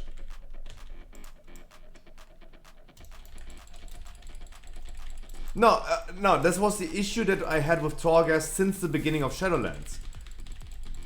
I have, as a druid, just like a little bit of like an advantage because I'm playing a really, really fortunate class for this. Self-heal, crowd control if needed. Like, the mobs in Torghast reset if you run away. If I need to run away, I'll just run away as a druid. I can stealth through things if I need. Like, it's just too fortunate of a class that I'm playing for Torghast to be difficult. And that's why for me Torghast was never difficult.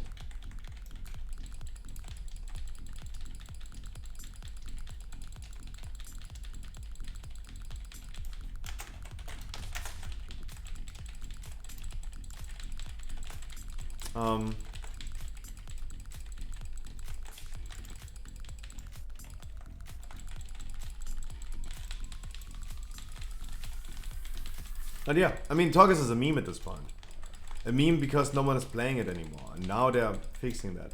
But it's cool, as you said, I didn't even thought about that, but yeah, if you want to do like the flawless run, you can just take a day and say like, okay, I'm gonna do it today. And then you can farm it.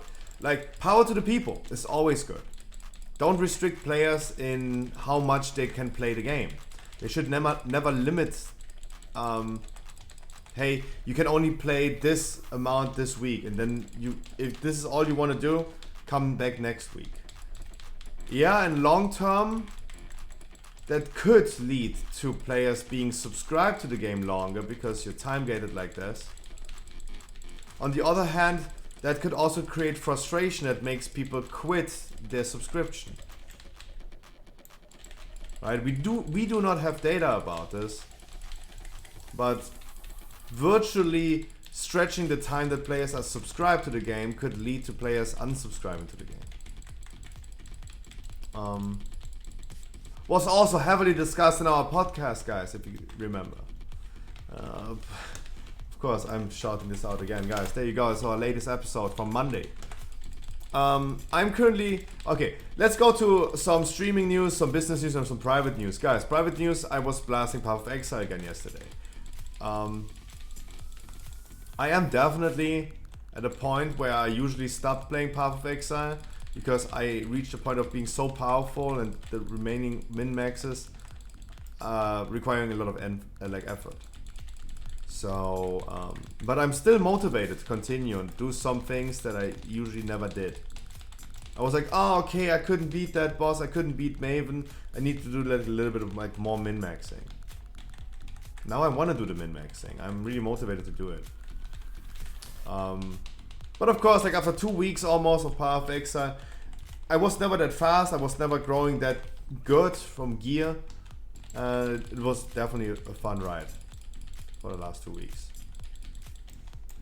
And hopefully continues a little bit longer. Besides that, of course what I did yesterday was going ahead and did some emails. Especially for Pokemon opening. There's no Pokemon opening tomorrow. Gotta check if the court is back from break. I'm totally fine if you guys are all watching it. It's the last week of the thing. I totally understand if everyone is watching Asmongold in this. I'm gonna have a short stream today and because I have raid. And I will definitely gonna watch this as well. Got 11 minutes left. Yesterday was Wild Dreams. I think you watched it then as well yesterday, right? That forensic data analyst dude, that was wild. He was fucking wild. But no, of course, I would go ahead and watch Asmon right now as well if I wasn't streaming. And watch this whole thing as well. But hey, totally understand. He's stealing our viewers. The whole WoW category, everyone on Twitch is suffering from that lawsuit thing if you don't stream it. I have a theater of pain. Ugh. Wait, can I do the big point in the beginning? Yes, okay. Theater's okay. Theater's okay. We're gonna do theater next. I quickly go AFK. Grab something to eat, something to drink. And everyone else who wants to join the theater, please get ready for that.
Okay, let's hop into some more dungeons because we have a short stream today. So let's fill the time that we have today with as many dungeons as we can.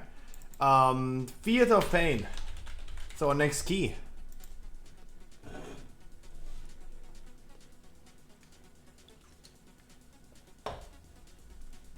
Asadi, come. Royds, come. I got some tomato mozzarella. And I'm not sharing with you guys. How about that? How about that? I'm not sharing.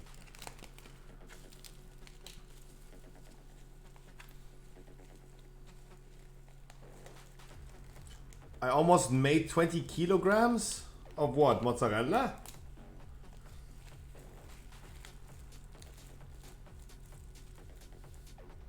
Kilojoule? What do you mean? What are you talking about? 20k DPS? Oh! Oh, you did actually. Nice.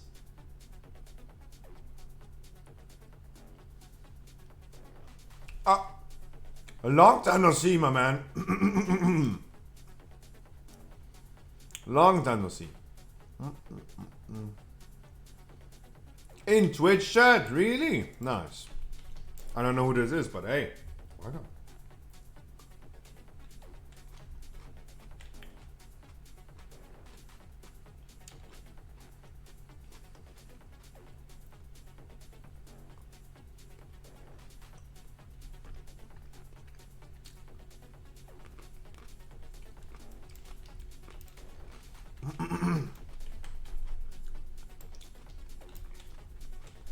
I have an assumption that the shaman who said in Twitch chat is not in Twitch chat.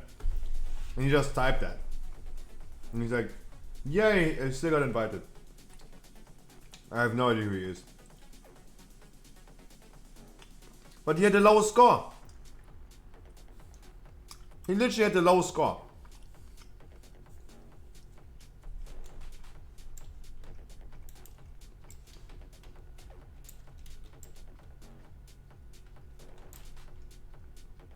That's why I invited him. Yon, I haven't seen you in a while. I hear, my man, I'm in chat, hi. But I don't know who, no, I just mean, I don't know. I can't make the connection between your in-game name and your Twitch name. It's not a familiar name. Someone that I know. I think.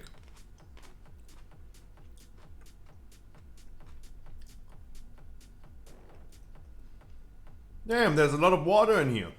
Nice. Watery mozzarella. Guido. Good evening, my man.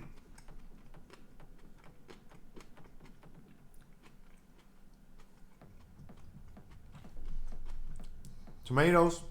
Or is it salad? No, it's just literally tomatoes and mozzarella. That's the shit.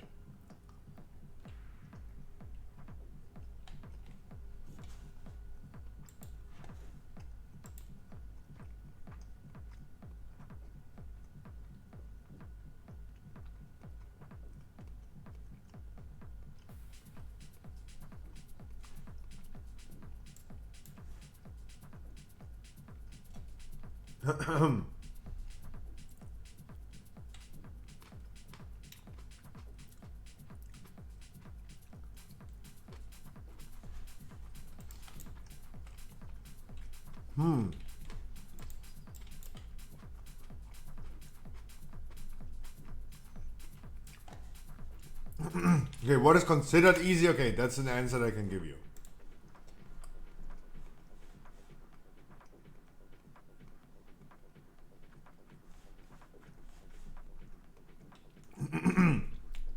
That. Mr. Turner Cypher is considered a C tier. Can you believe that? We see the moment that the street key is considered easier and better than a halls key. Wow. I'm getting old.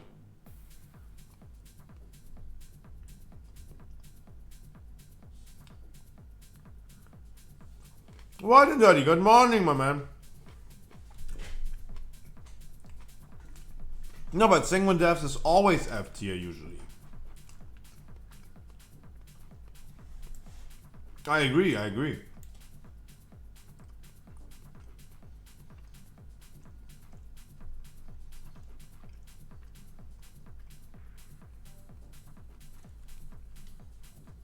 Also love to see that Guardian Druid is literally the worst tank this week. Love it.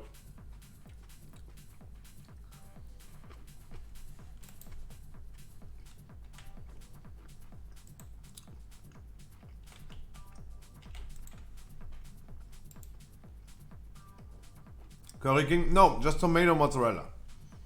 Wait, Jon, my man, are you standing in the dungeon already? And you're not happy me to summon? Dude!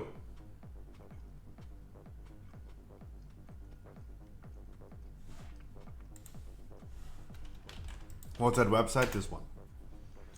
Jon, Jesus Christ. Why are you standing in the dungeon but you're not happy me summoning? What the fuck?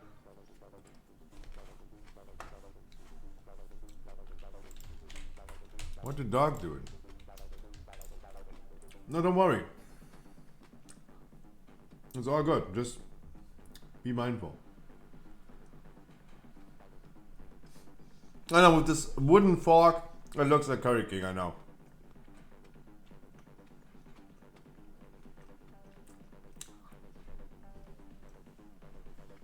Oh, true, it's tyrannical. Sorry, I forgot. Yeah, of course.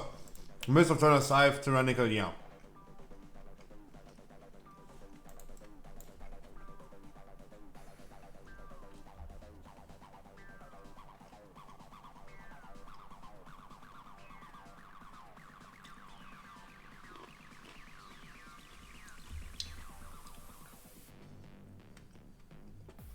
God, the tomatoes are really good.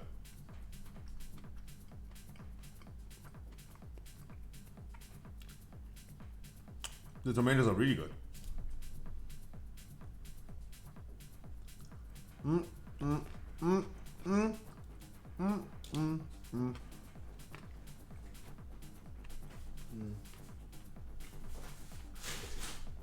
Mm.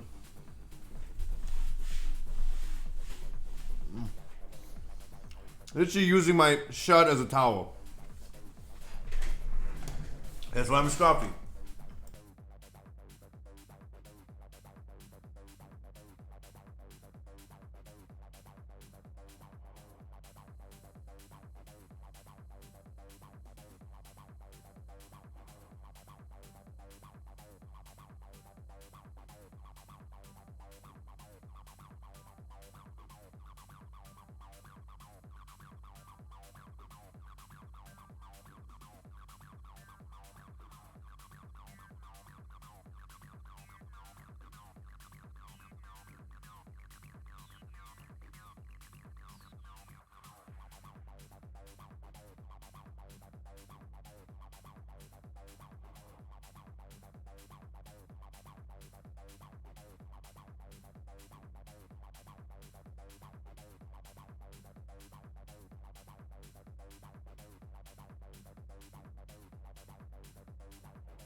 We're gonna move everything into boss. Yeah.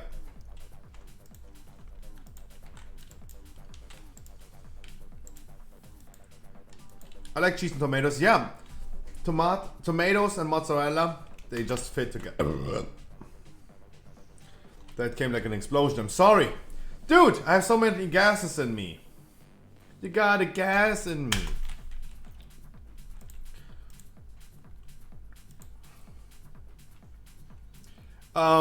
Okay. We rented about 9 to 5 for the last 2 hours. There you go, guys. Next week it's happening. I hope you're excited. Nothing is changing. But I hope you're still excited somehow. Now we'll start with the regular talks. Private news, streaming news.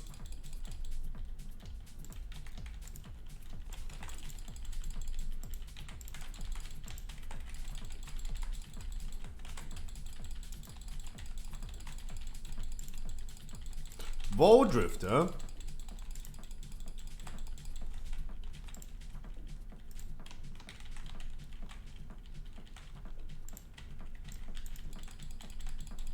Really?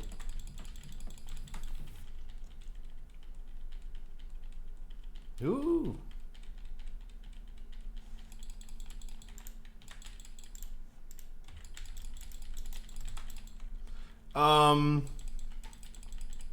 yeah. Been playing Path of Exile a lot and it's cool. That's my private news. Business news, guys. Delivery issues, delays left and right. Holidays happening left and right as well. It's kinda sus. You women are totally free to just reincarnate if you're online. If you don't have a disconnect, you're totally free to just reincarnate.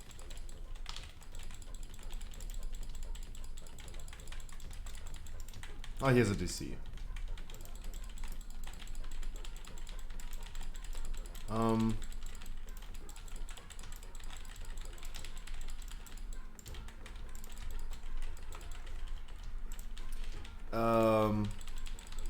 Yeah.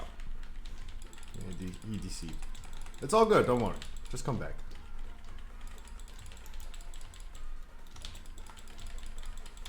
So delivery issues left and right. We have holidays in Germany and in neighboring countries as well. I don't know how this is worldwide. I do not think that it's a holiday in the USA right now, so I am not really sure. But yeah, we have holidays today. The world always stops spinning on those days. What can I say? It's really annoying in my opinion.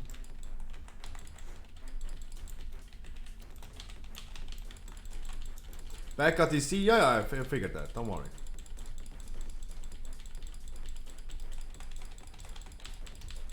Yeah, we figured that.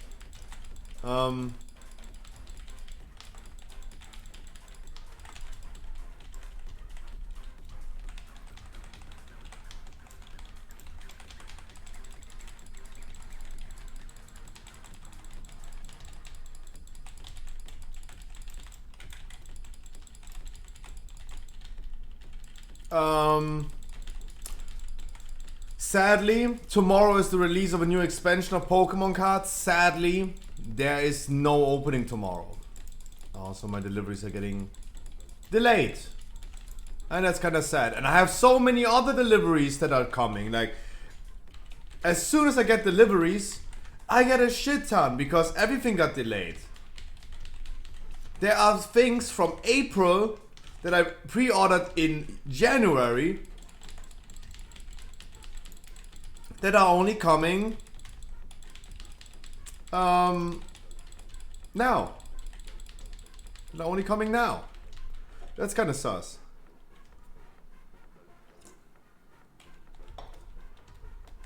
I was hoping our rogue would be pumping. Yon, what's happening?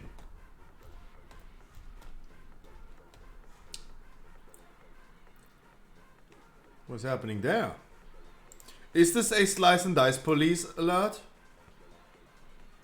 63% uptime of slice and dice is probably not the best.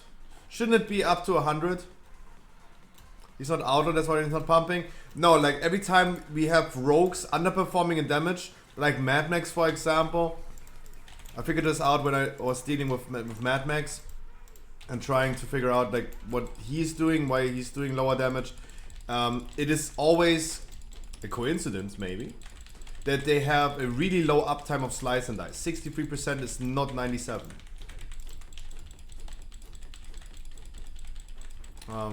Just as an advice. I'm not a rogue, but every time I try to help my boy Mad Max, it was coincidental that that aligns really well. You're missing damage and you're missing uptime of slice and dice is pretty linear. Pretty linear. That happens pretty frequently. Tell me that the shaman is 150. I don't know. The shaman had a disconnect.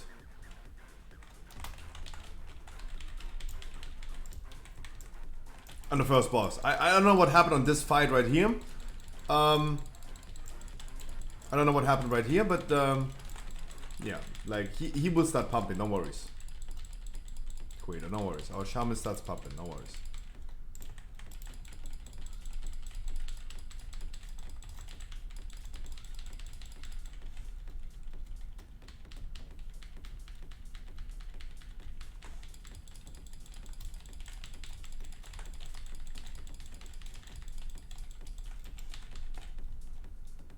Like otherwise we turn around and do it on a 16, right?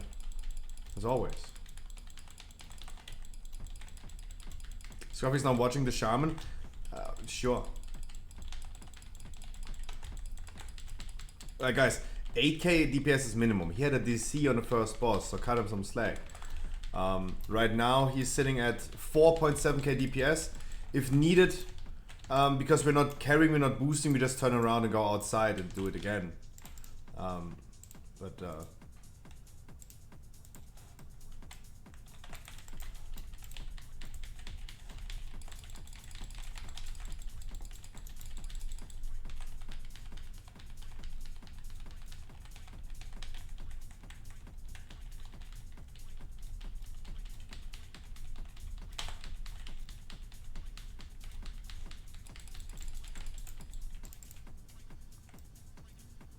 No, it's plenty of... It's not about like having plenty of time, it's about like we are not boosting.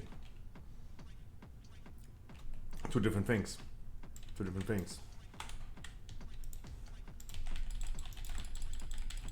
They're like two different things.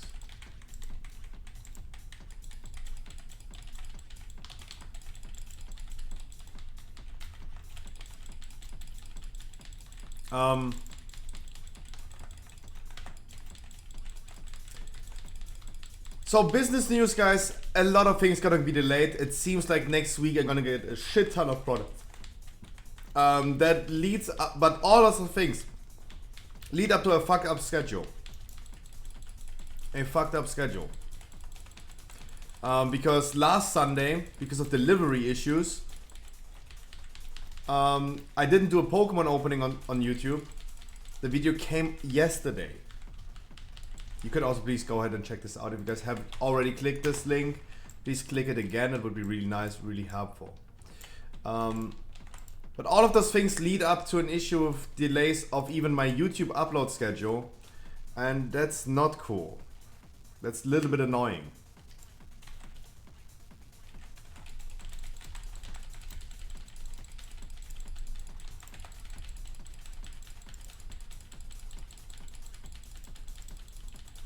Wait, did it not interrupt?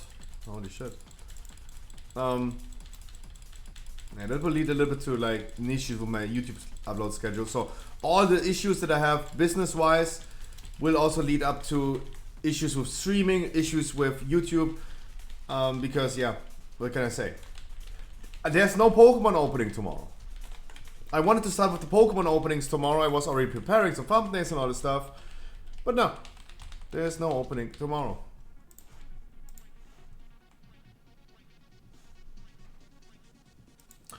I gotta be honest, this is really low damage for using Storm Elemental.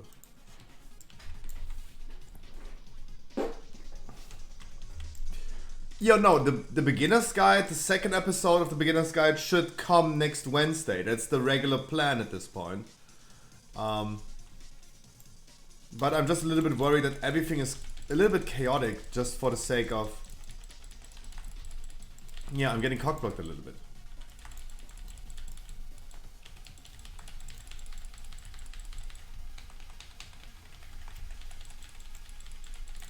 Like the deliveries that I'm expecting tomorrow, they're gonna give me 4 weeks of content.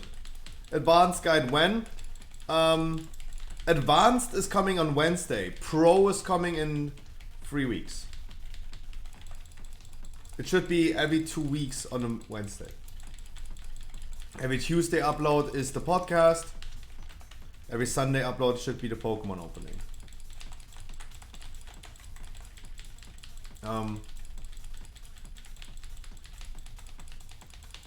Yeah, no, the advanced tips that I have for beginners are add-ons, for example, and so the beginner's guide for the really new players, we were starting about like what you should do in the game, what is the thing that you should do first, what things you should do and what you should ignore, and at the end of the day, the whole message was: make sure you're gonna play on the correct server. Make sure you're gonna choose whatever you play, whatever you wanna play. Don't care about talents. Don't care about anything. Just go ahead and quest along, do the campaign quest, catch up with all the other players in the story, then you unlock probably everything mandatory. It doesn't matter when you watch this video, this applies to Burning Crusade, Wrath of the Lich King, to Shadowlands or Dragonflight, it will always be the same. For a beginner, just make sure you're gonna choose the right server. Don't get baited by new player servers. And yeah, just quest along, do your thing. Don't care about anything. Don't get overwhelmed. It's the main message that I have for new players. That's the main message. Just go ahead and don't get overwhelmed. Ignore unnecessary things and catch up with other players in the story, in the current active story. That was the beginner guide. The advanced tips, starting with add-ons, starting with theory crafting, like what talent should I do? Because guys, for a new player, there is no way in World of Warcraft to identify you as a new player, or as even as us as quote-unquote pro players or advanced players. There will never be a way in the game that makes us learn naturally from the game which talents we should pick.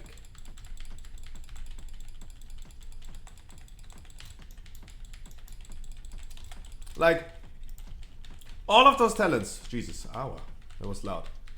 All of those talents sound cool.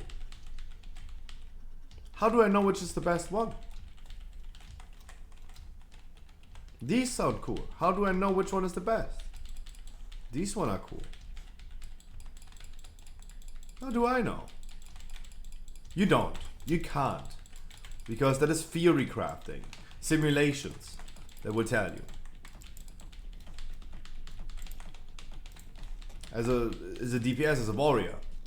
Anger management, reckless abandon, and siegebreaker all sound cool, but how do you know which one is better?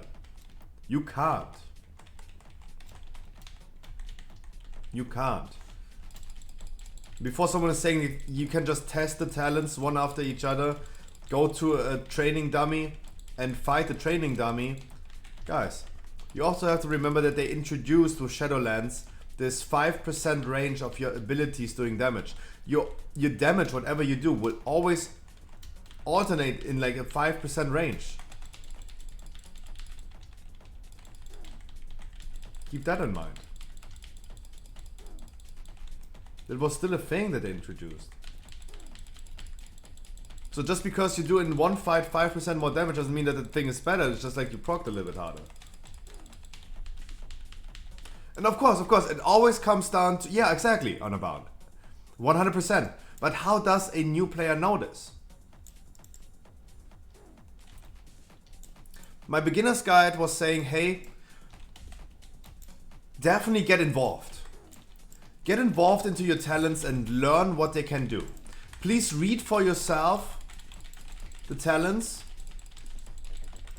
and just pick whatever you want to pick. It doesn't matter for you right now questing Zereth Mortis, for example, for the current time applicable. It doesn't matter at the current time what you pick.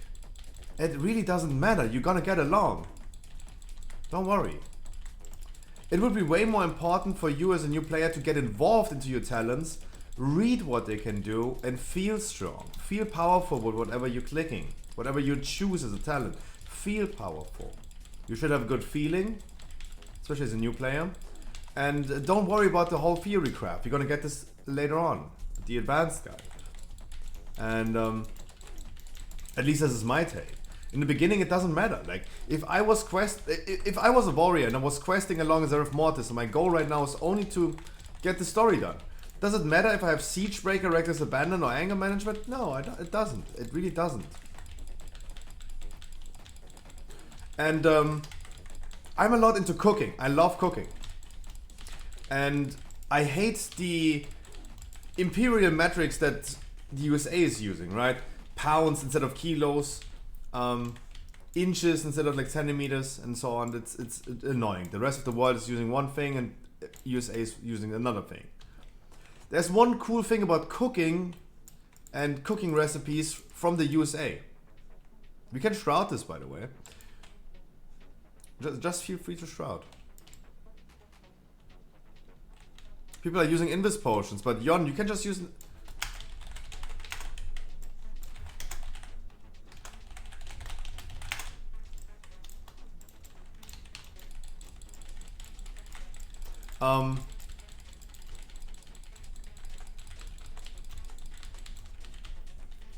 The cool thing about cooking recipes from the USA is they're using cups instead of like grams. If you ever cooked and you got into cooking yourself and you have a recipe for, I don't know, a cake, and you read the recipe 105 grams of sugar. Why is it 105? Why not 110? If you learn cooking and learn recipes with grams, for example, you're literally a robot meta slaving. You're literally just like, okay, you measure everything out and you do exactly this.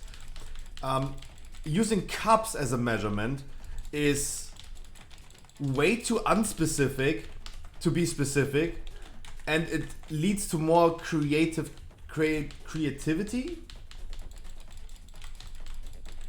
Because you have at least then a sense of like, okay, this is the amount of one thing. I have 1 cup of flour, but 1/4 cup of sugar. You know the relations of those things. You don't need to be like, I mean, you don't need to do math. You don't think about that. Okay, 100 grams of flour, 30 grams of sugar. You don't think about like, okay, this is now a third or a quarter of this other thing. You don't think about relativities when you cook with grams. That's the cool thing about like using cups. It's unprecise, of course. It's fucked up, but it at least gives you the idea to be more creative. And that would be my advice for beginners with talents and gear.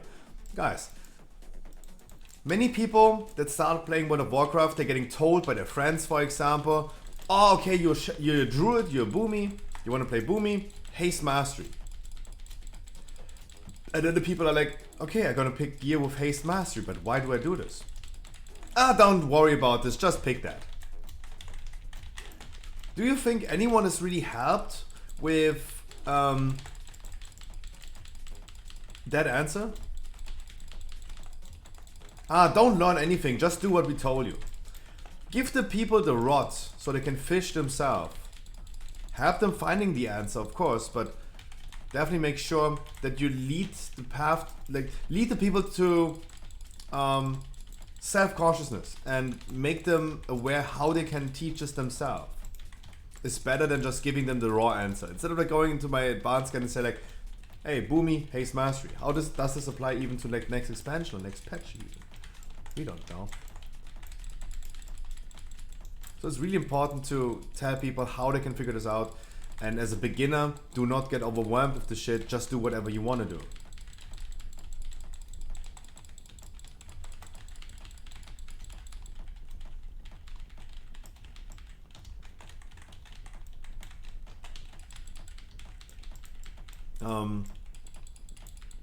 So that's really important for me, in my opinion, that new players are not getting overwhelmed and get a lot of like information input.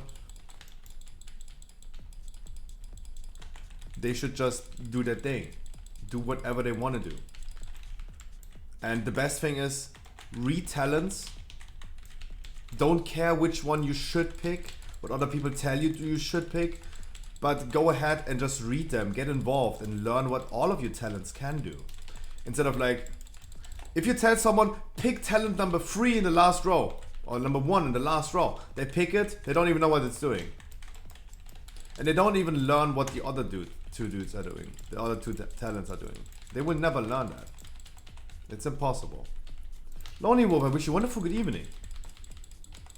I don't know if you guys would disagree with that, but I think like this is the best approach for new players. Like, let's not fill them up with information. The game is overwhelming enough already.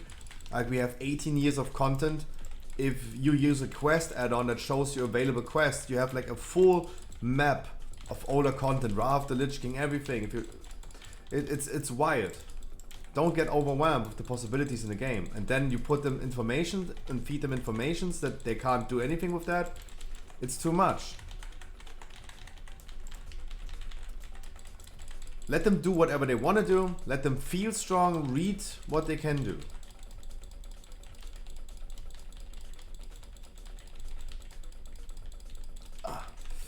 On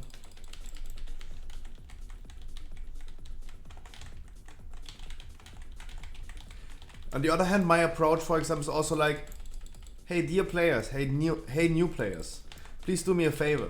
Do not, or at least be careful using add-ons like Deadly Boss Mod.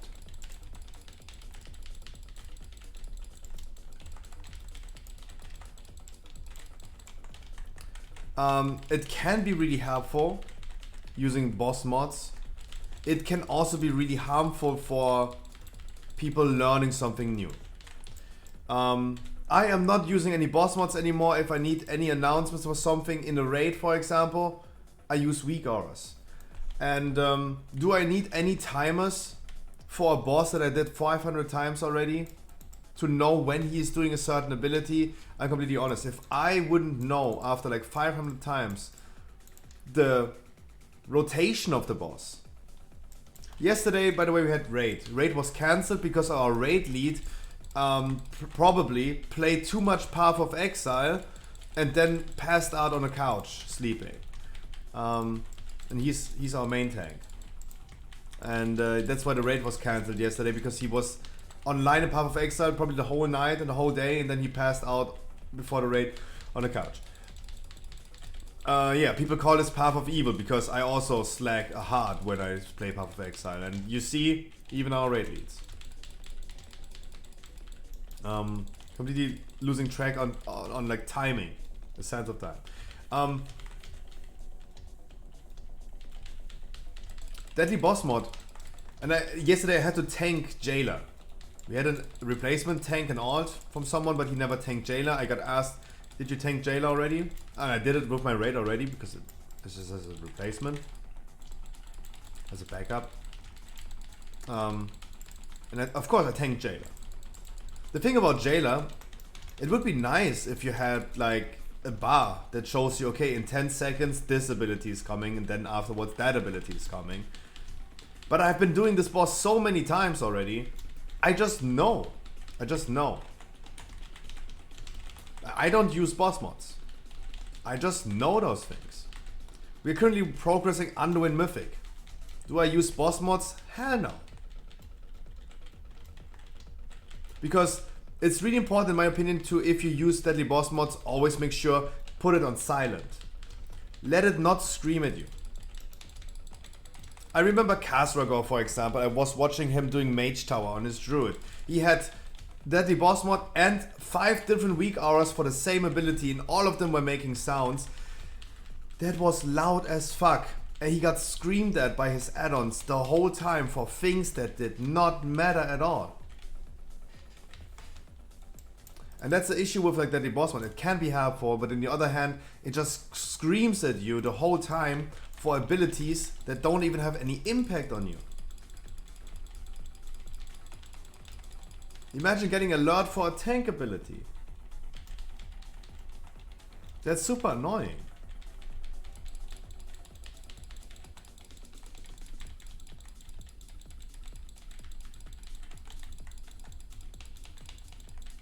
And sometimes, especially unexperienced players, I see them sometimes. I know something is happening in a raid boss, for example, and I see them in the melee range fighting, a little bit like carefully fighting with left and right stabbings a little bit. They look really like careful because it's new to them. And then I know that something is happening, but I don't have DBM, but I know DBM would scream at them at this point. And I see them turning around and looking around and not continue doing their thing because they got screamed at by the boss mod. Learning it raw is the best way to learn it. Going into a dungeon, experiencing this yourself, observing, and maybe sometimes just get killed in the game is the best way to learn something. Be happy in World of Warcraft you at least know what killed you. In Path of Exile, you rush through the map and all of a sudden you die and you don't even know what happened. That's Path of Exile. In World of Warcraft, you at least can evaluate what killed you, what happened. Thanks to the combat logs, everything, you will be able to figure out and evaluate later on what happened exactly, what killed you. That's a good thing. So my advice would be that I'm gonna give you in the next episode of the guide is when we talk about add-ons, sure, but don't go too wide on add-ons. The best thing I would advise everyone is to use a damage meter. A damage meter, without a damage meter, you will never be able to figure out was your performance now good or bad compared to other players that play maybe on the same range as you with the same item level. Right? Just as an example, without a damage meter, you would never figure out the fact that Mr. Harkley is doing 14k damage and our rogue and our shaman are doing less damage than it's appropriate for a plus 12 key. Right? If we never had a damage meter, we would time this key right now, but we could never evaluate the fact that they are by far, really far off of doing 8k DPS minimum. If you have 239 item level, you can do 8k DPS minimum. 239. They have like 30 item levels too much for that damage that they're gonna do right now. Right? Without damage meter, we could never figure this out. Never. That's the only add-on in my opinion that is mandatory as fuck. Because you will never become better or advance into the game if you can't evaluate your own performance. I would have expected more from Yon for sure, but I don't know what's happening. Like Harkley is doing more damage than 2 DPS together. Guys, by the way, we did not plan to do this as a weekly key. So I hope you guys gonna thank Mr. Harkley for carrying your ass. That's wild, guys. That's wild. The damage is wild.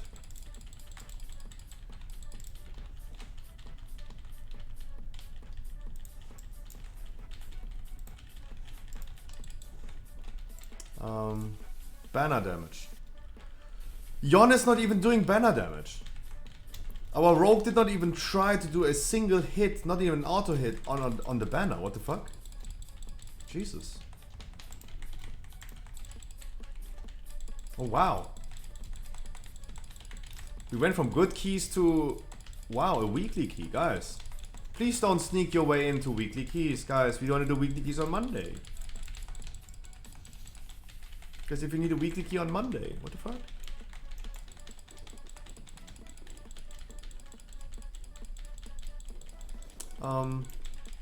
So yeah, that's the mandatory thing in my opinion. Make sure you're gonna get a damage meter. Damage meter is fucking important. Our rogue is still not focusing the banner. There you go. That took a while. Took a while.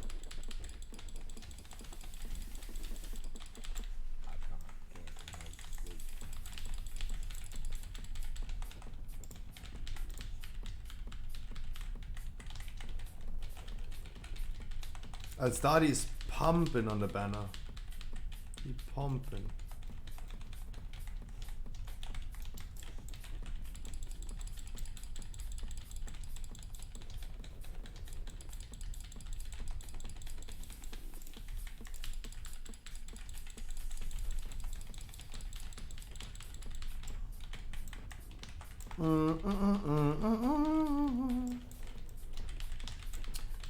Yeah, so that's going to be second episode of the guide. Talking about add-ons, talking about theory crafting. Because when new players pick their talents, they read their talents, they just pick whatever they feel is right. Then we gotta tell them there are a lot of sources out there that made a mathematical equation about what is best for your current situation. Sometimes your substats are different between single target and AoE, for example. Your gear might change, single target and AoE, trinkets, your spec maybe changes. Your covenant, your borrowed power systems that might exist whenever people are watching that guide. And your talents, of course, are changing. And telling the people how to find that is a big portion of the second part.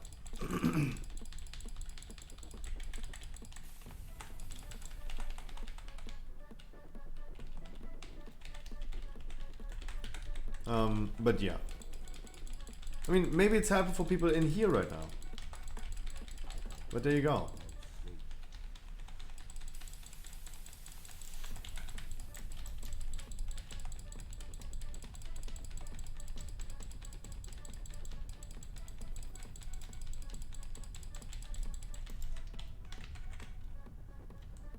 Guys, I knew the boss is dying, but I was just damage padding. I had incarnation running.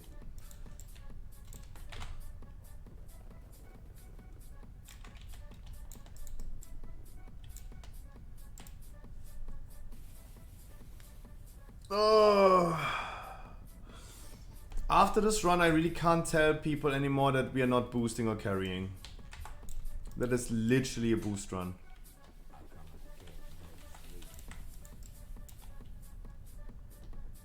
That's literally a boost run. Jesus.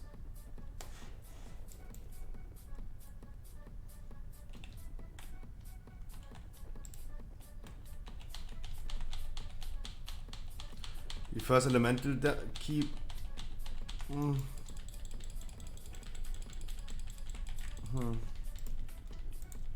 But why didn't you do like whatever you did before? Like if you were a healer, you could have just healed, right?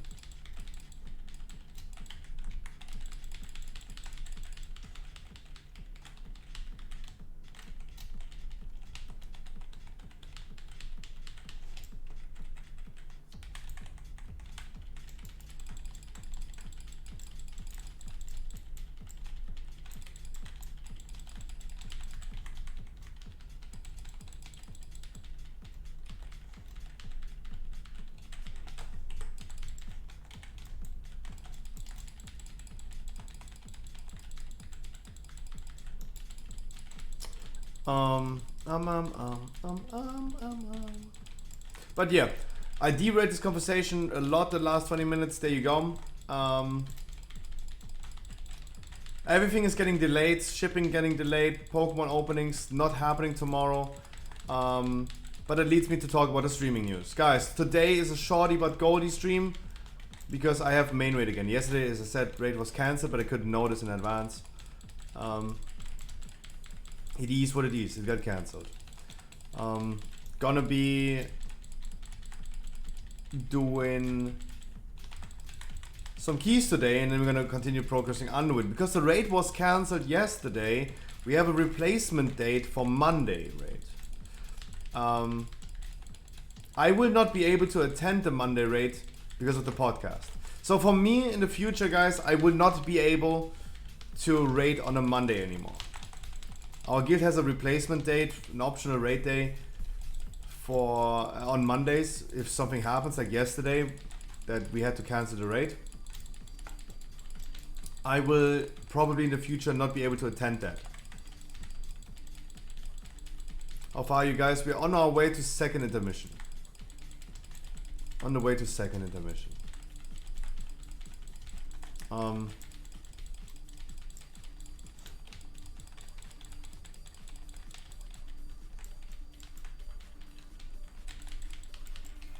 The boss is still a little bit annoying. Like even with all the nerfs in Mythic, the boss is still a little annoying. But guys, tomorrow is our viewer raid. We're gonna do heroic viewer raid. Please keep this in mind. Tomorrow's starting heroic viewer raids. There are no more normal viewer raids. There's no achievement raid tomorrow. We're gonna do tomorrow the first 7 bosses. Everyone who joined me always on Saturday for the first 7 bosses in heroic, you must come tomorrow. And I know, as I said, there will be drama happening. There will be some people confused that it's happening on Friday. Even announced this a trillion times.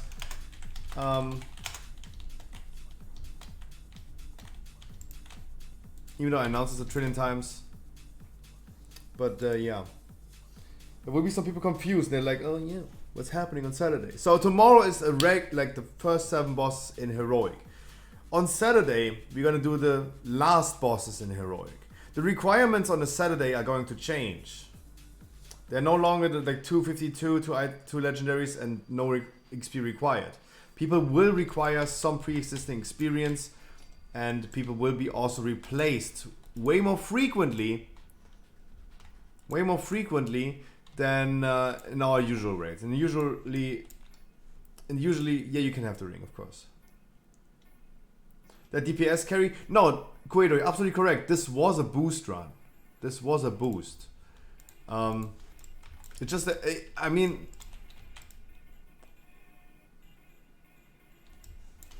Wait, did we invite us at the same time? There you go. Yeah, this was a boost run. This was a boost run. Absolutely. I usually don't want to do boosts. That's why I'm like a little bit pissed about this dungeon right here. Like, Harkley was forced without him knowing that he had to carry 2 people that together couldn't even reach his DPS. People that have like 40 item level too much for the damage that they brought. No hard feelings. I really don't like boosting people. Like, especially Yon, for example. I don't understand why he's with his main character, or the main character that I met when I met him, is doing damage that is appropriate for a plus 12 key. Never Shroud, never nothing. Like, I'm just annoyed by this key because it was a boost run, and Mr. Harkley was not... He was not signing something in the beginning that this is going to be a boost run. People were forcing him to boost them. They snuck their way in. They sneaked their way in. For a weekly key. Give golds? Yeah. They did this for free. They made Harkley and everyone else carry them for free. That's why I don't like that. Alright guys, that is how World of Warcraft goes. That's how World of Warcraft goes. People will never self-reflect. They will not tell you in the beginning like, sorry, I can't do that. But you can also not go ahead and you see someone with 265 item level do no damage, right? You will never be able to evaluate someone's performance just by not knowing. Like, you will never know. You will never know.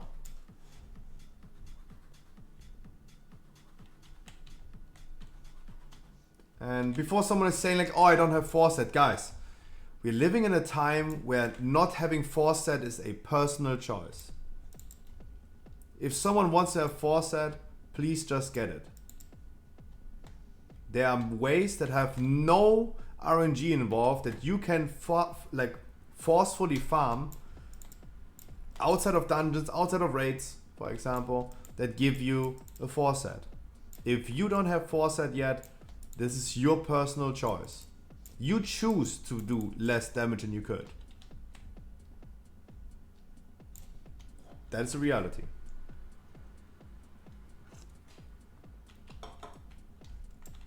I mean, Cueto, as I said, in Zereth Mortis, you can buy gear. With the Sandworn relics, you can turn them into a tier set. Get yourself a tier set. It is your personal choice. People don't want to put in effort, that's fine. But don't expect me to boost them, huh? How about that? How about that? Halls of Atonement is the next key. Guys, also, the damage that they provided, 6.3k DPS, is barely enough for a flawless plus 12 key. And this wasn't even a 15 key, this was a 17 key, right? Before someone was arguing, yeah, but 6.3k in Theater 15 is okay. Guys, it was a 17. Before someone argues about that. Like, they do enough damage for a plus 12 and they're gonna bring them into a key that's even higher than the 15. Come on, guys. Sometimes you guys are shameless. I have to say, sometimes you guys are shameless. Don't expect us to boost you. What the fuck? At least give the man Harkley a little bit of gold for that. Jesus.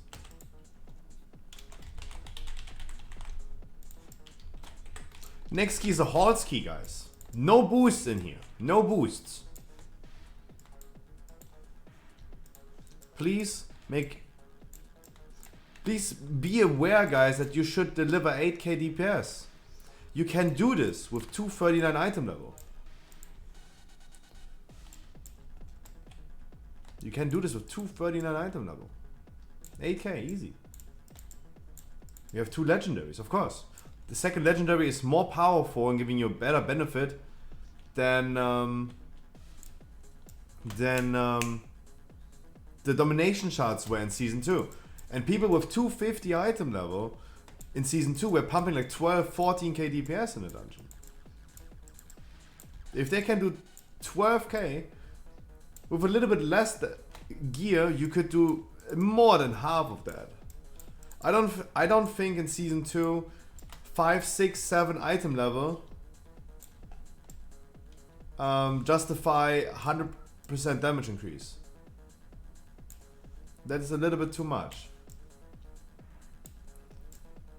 100% is too much.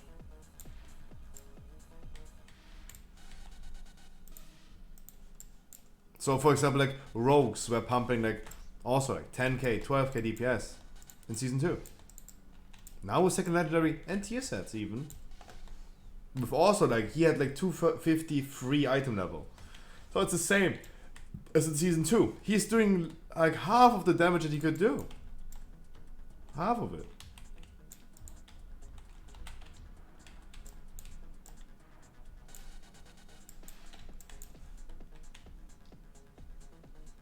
It's like, yeah. And look at this, guys. Look at this. It's okay if you do lower performance and damage. It's okay. But if you perform that low damage, can you please make sure you're going to play the mechanics correctly? He did... Our healer did 10 times as much damage on the banner on this boss than our rogue did. 10 times. And we had people dying because the banner was not dying fast enough. Can you believe that? And the healer did 10 times as much damage than the rogue did. Like, that is griefing. That's by definition griefing. Our shaman did wonderful on this one.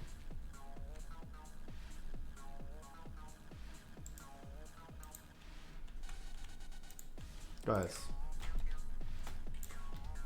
No free handouts in here. Please not. Please not.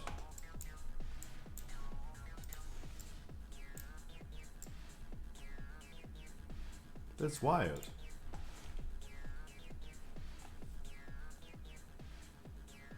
Did I even say hi to Check's gun? I hope so.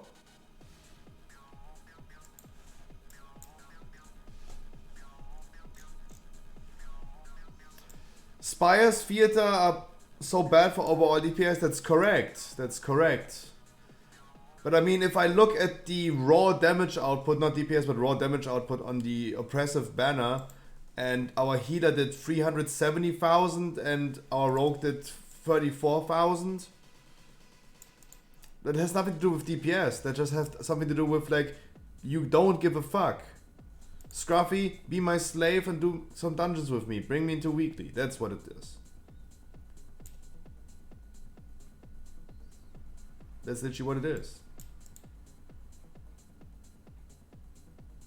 No, Harkley, of course. In Sanguine it's 19k, but you also have the buff, the canister.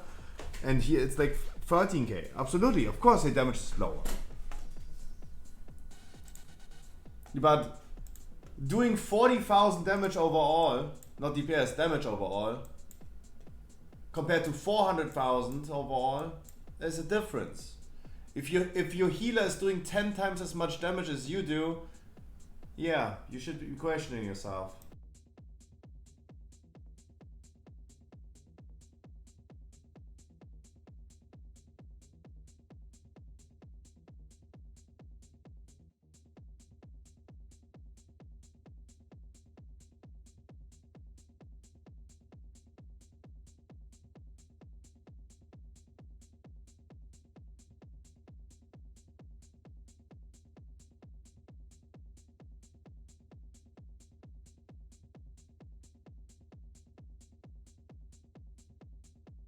I'm sorry, I really want to wrap up this topic.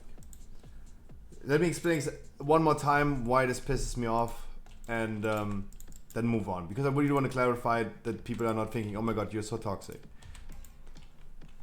In my keys, everyone should work for getting the key done. And clearly in this key, people didn't. No one applied to carrying people. Harkley did not apply to that. If Harkley was also just not carrying, does 6k DPS and ignores all the important mechanics like killing the banner, for example, you would have not even killed the first trash pack. No one applies to that, and it is not justified for people to get score for a timed 17 that they do not deserve to have timed. That's the only thing that it comes to my mind. That's my, to wrap this up, my explanation why this is so annoying. But as first pull, yes. That's why this is so annoying.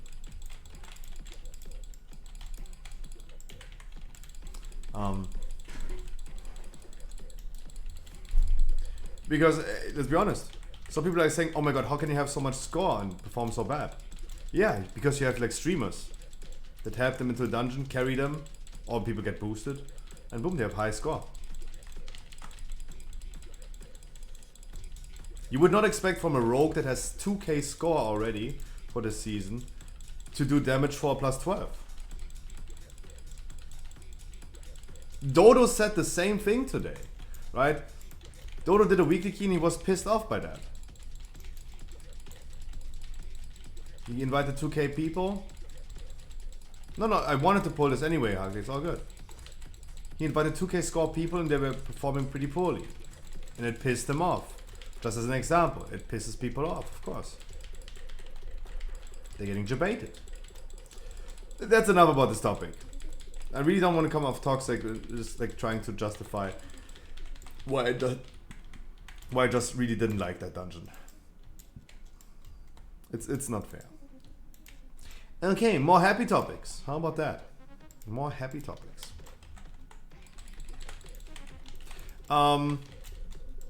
The streaming schedule. We're gonna be doing double heroic raids starting tomorrow. Tomorrow is the first 7 bosses. We're gonna do it cozy. And everyone is welcome. 252 item level. You will most likely not be benched. For that day we're gonna bench people if needed, but you will most likely not. You don't need any pre-existing experience. You can just come, get your experience, and get some loot from the raid. 252 item level is minimum. On Saturday is the second day, and again, I will, as I told you already, I will evaluate your performance in also, like, if you do good damage but you ignore all mechanics, I will also not bring you to Underwin and further. Someone who is struggling focusing on Dosigny, the ad for example, I would assume on Underwin they also ignore the ads. Harkley, what's happening? Harkley, you're going wild. Chill.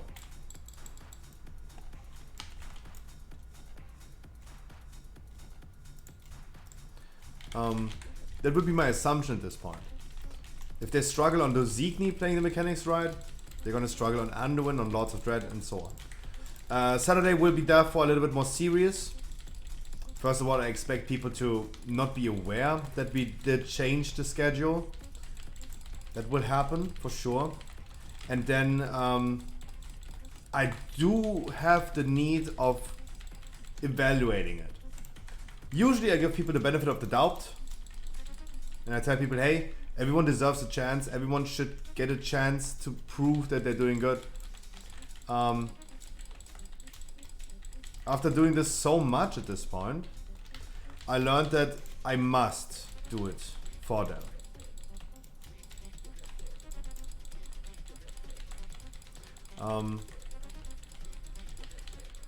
If people are struggling on Jailer normal,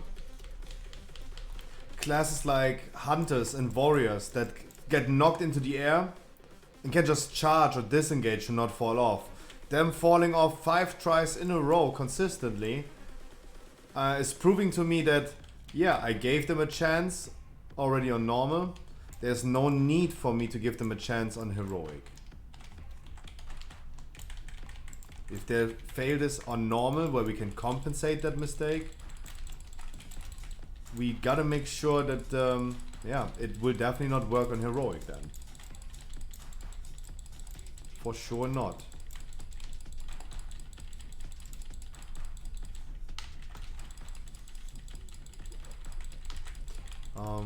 So Saturday will be a little bit more serious, and I can totally imagine that this is going to end up being a little bit of like a drama. It's going to be a little bit of drama.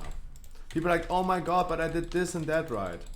Remember our achievement rate where we brought a lot of like randoms, and we had to kick some randoms because, or even like viewers of mine, we had to kick some people in our achievement rate because the one random shaman that we had in our achievement rate, he was absolutely right.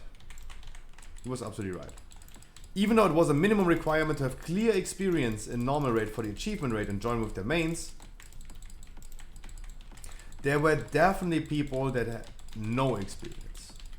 They probably got boosted. That's the only reason why they have clear. Absolutely correct. We have to admit that that is true. Some people bought their kill. Viewers of mine as well. Because it was a shit show. It was a disaster. The whole evening was a disaster. It was a chaotic day anyway. One thing came to the other. But the achievement rate was really stressful.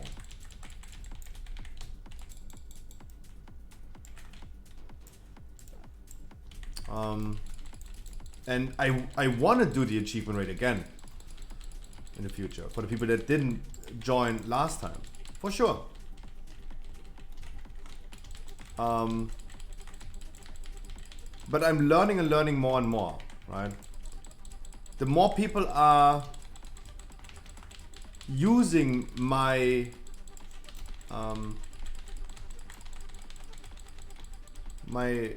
how would you say that? My goodwill for like picking people, giving them all the benefit of the doubt, bringing everyone. It just causes me to, at the end, over a long period of time, to change that attitude and just like deny people like not getting a chance anymore, right? I never want to evaluate this for myself. I never want to say like, I don't think you can do it, so I don't bring you. Why? It's so harmful if people don't give someone a chance. But if you get like disappointed so many times from this, hey. And I think this is going to cause some drama.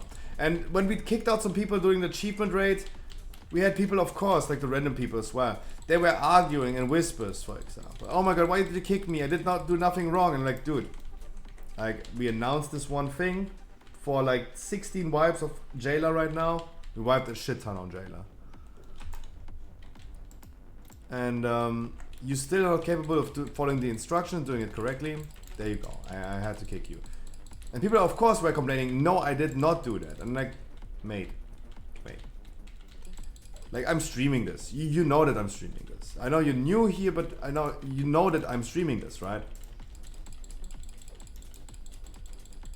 I see what's happening.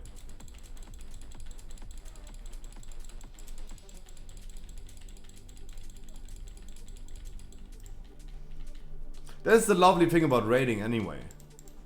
And doing beer raids anyway. You have like a lot of people with their own mindset. With different mindsets. And they're all like, oh, this is the reason why we wiped. Or this is the reason why I died.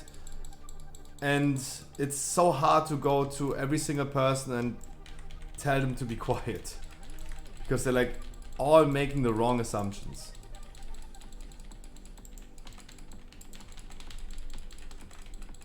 Everyone's like, oh no, I did not do that. Yeah. That's the funny thing about raiding. So we will see on Saturday. First of all, people will not figure out the schedule correctly. They need to get used to it. And yeah, the drama, there will be some drama. So if you guys don't raid with me on Saturday, you don't want to join the viewer raid on Saturday, don't worry guys, it's definitely worth staying here and watching, because we're gonna have some funny moments, don't worry. It will happen. There will be some people complaining.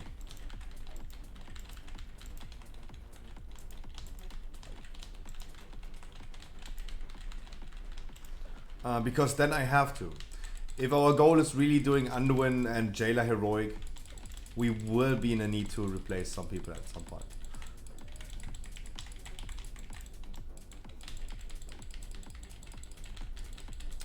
That's just mandatory. What can I say? So we will see. We will see. Oh, Crowton texted me.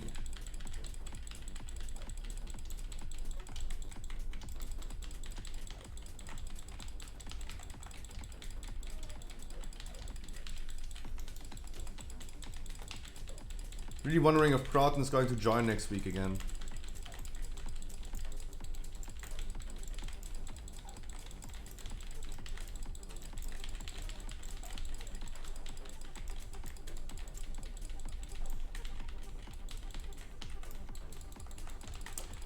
But yeah. So be excited. Be excited.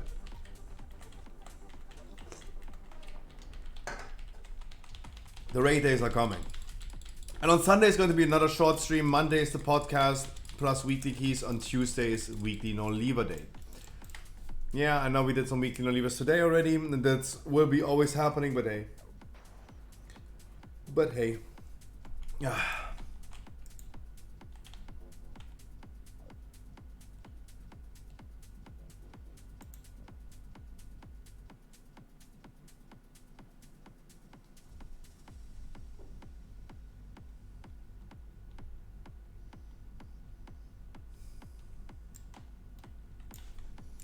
Always the slow ass patrol.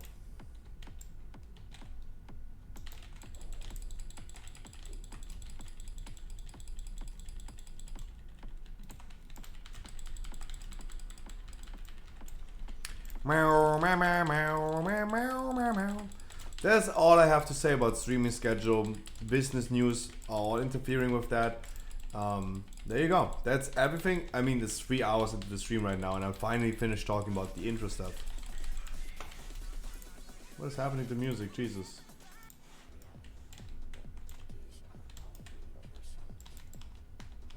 Jesus. Jesus.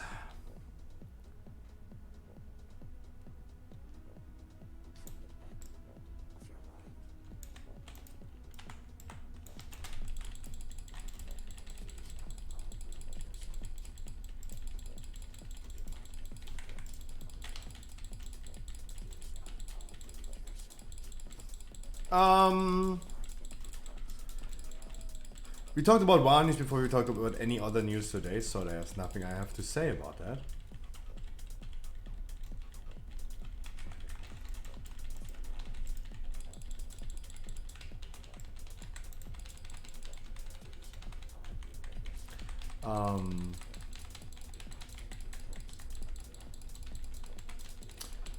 Nothing I can say. The weirdest thing about the news that we got today about World of Warcraft is them announcing Season 4 coming in late summer. Late summer is way earlier than we would have expected.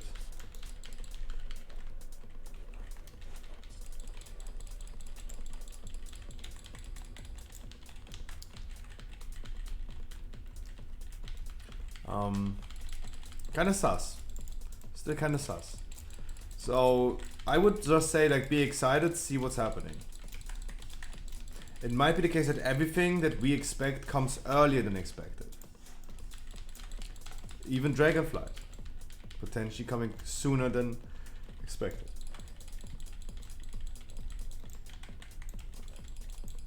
That might be a thing. So we gotta watch out. All the ads. Ah, there's our priest. Priest is coming. Nice.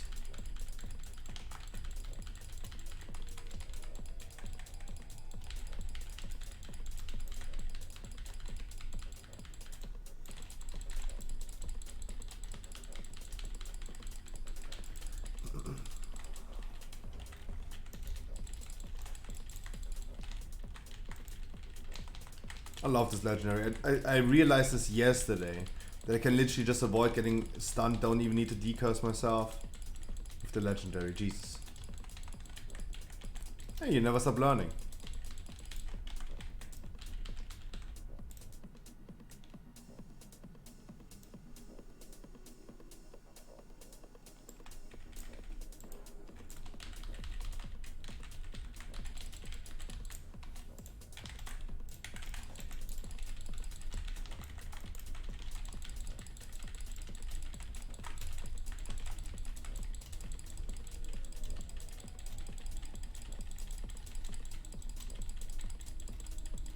Double R.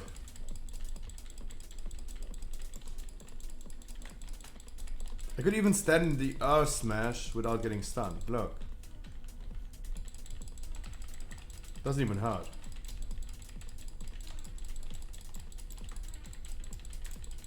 Hey, at least one benefit of being a Guardian Druid, huh? Can literally just go AFK in the R relic. Nice. That's really cool.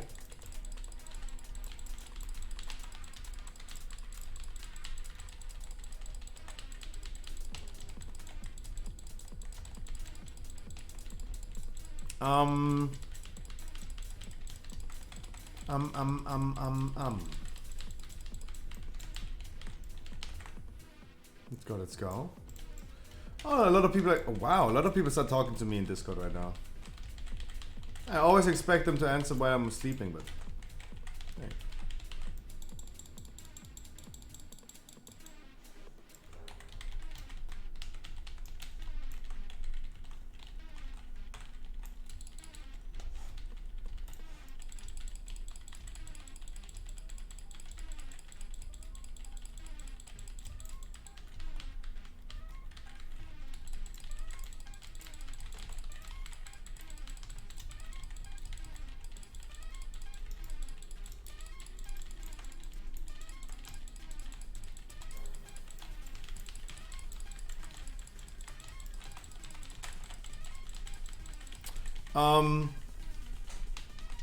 Yeah.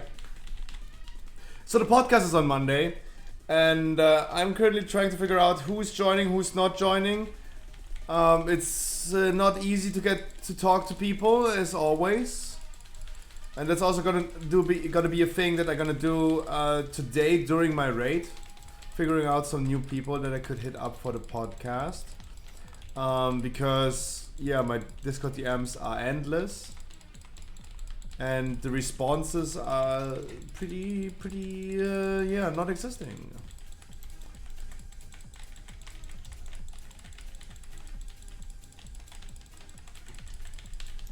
There's also a thing yesterday, I saw another streamer, and so many streamers are going to TwitchCon. TwitchCon Amsterdam is in July. And so many streamers are going to TwitchCon. Guys, besides the fact that I don't leave my house, I haven't been outside for a long time because I'm not interested in that. Besides that, I don't see myself going to TwitchCon.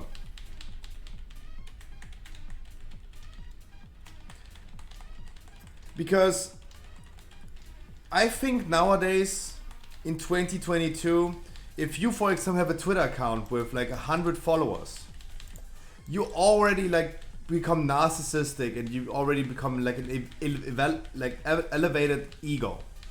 People have big egos nowadays. And I have a feeling that way too many streamers in my area, the 20, 30, 40 viewer Andys, they're all going to TwitchCon. And they're all like, oh, look at me, I'm a streamer. Because that is the feeling that I have as well for the podcast. I think it's funny to me that people like Dreadnought, some established big streamers, that you get answers from them when you hit them up on Discord, but the small streamers, they're all entitled to oh la-di-da. Oh la-di-da, I'm a big streamer. Hello, I'm a big streamer. I have a feeling it's going to be like a sweaty ego contest thingy, and I just hate people. What can I say? I just hate people.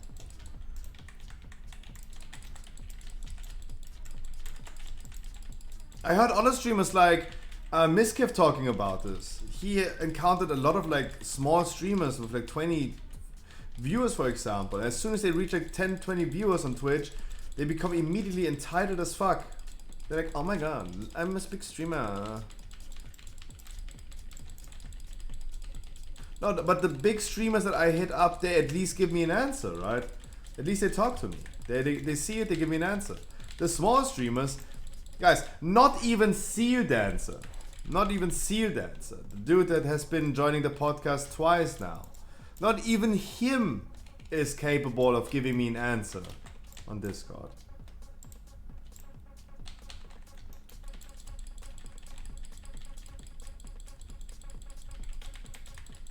It's wild. If they don't want to join, just say no. Is that a thing? There's other drama happening. Is it so hard to say no? It applies to so many things.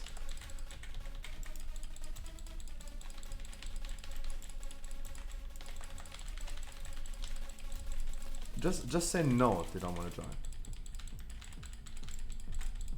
So got no clue. No, like I feel like as well that a lot of like small streamers, they start having like an elevated ego.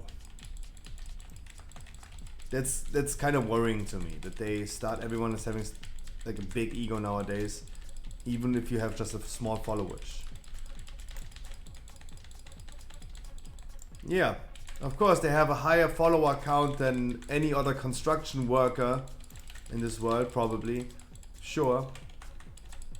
Does it mean they're now better than them? No, absolutely not. Guys, I'm not better than you. Oh, la-di-da, I have 3,000 followers on Twitch. I'm now better than you. You remember this one altercation on another TwitchCon? In a past TwitchCon, there was an interview with another really big streamer that I forgot the name about because I would not watch him. I don't want to interact with him because he is just stupid. Where he was saying something around the lines like, yeah, I don't really want to say it, but I'm somehow better than you guys.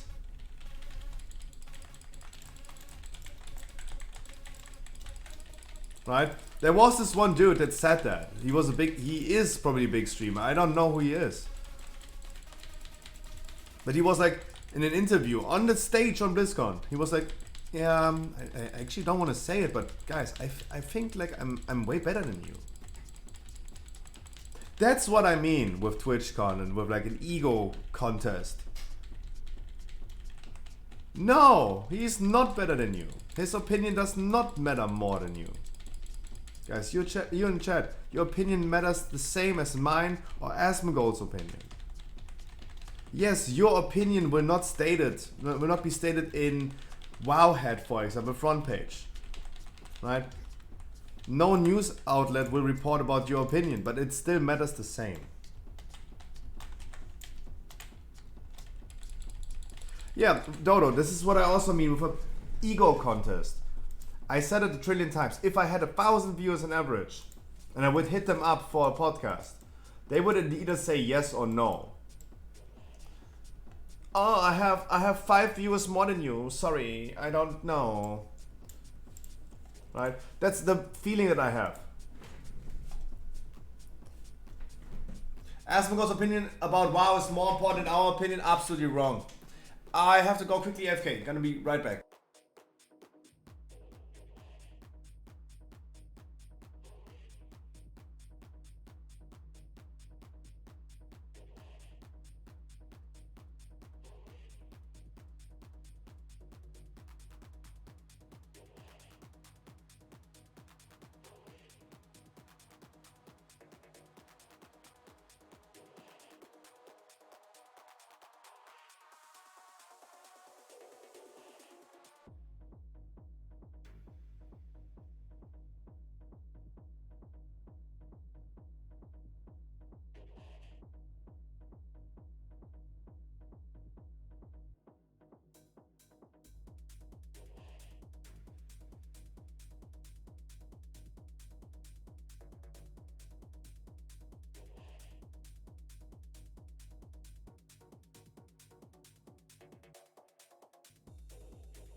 There's a new rule of thumb, guys. When the second thing that I do on stream after my intro is farting into the mic, you can expect me to take a poo-poo break at some point.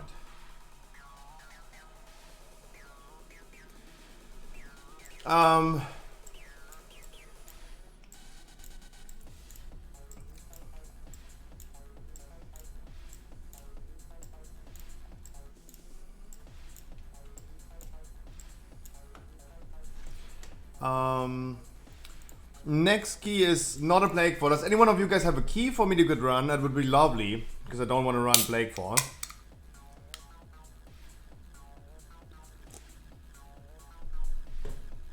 I would love to see another key than my Plague Fall.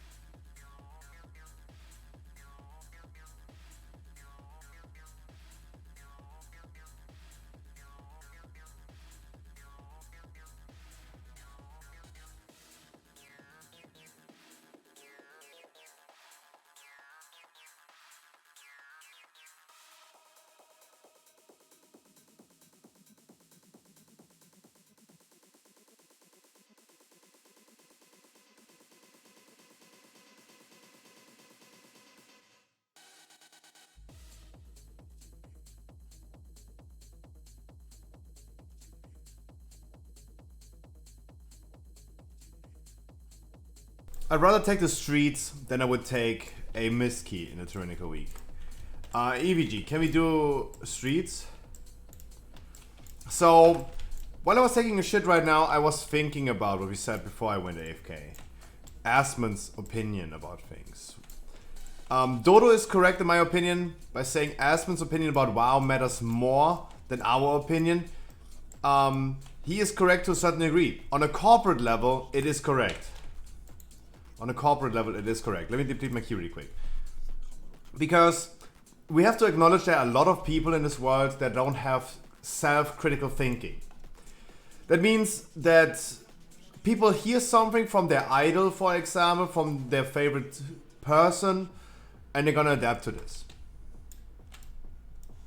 There are a lot of people that don't have that self-critical thinking that will lead up to them just taking other people's opinion to their own.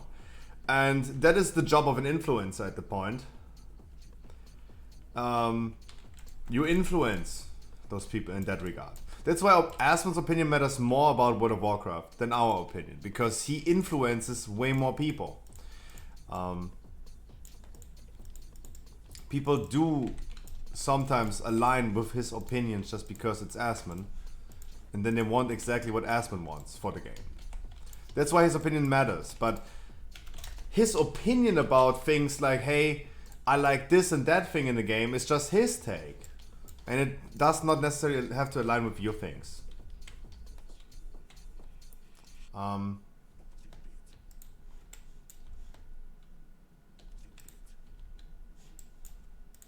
Asmon, for example, said, but at the beginning, no. No, on a corporate level, it does. You're absolutely right. As I said, Dodo, a minute ago, while I was taking a shit, I was thinking about this. His opinion about, like, hey, he said as an opinion that was featured on a lot of like websites, he said World of Warcraft is the worst raiding game. Raiding in World of Warcraft is really bad. Why? That man is not even raiding. He is not even interested in raiding. That's cool that he offers his opinion that he doesn't like raiding, but I do. So why does it matter now that he doesn't like it? So just because his opinion would matter more in a regular level doesn't mean we need to abolish all raid instances. Like, I hope that raiding continues to exist in the game. Just because Asmongold says like raiding is garbage doesn't mean that we need to delete all raid instances for Dragonflight.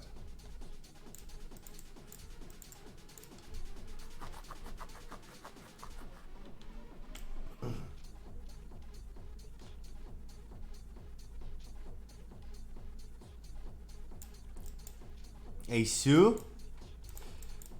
Guys, streets key. 15 streets.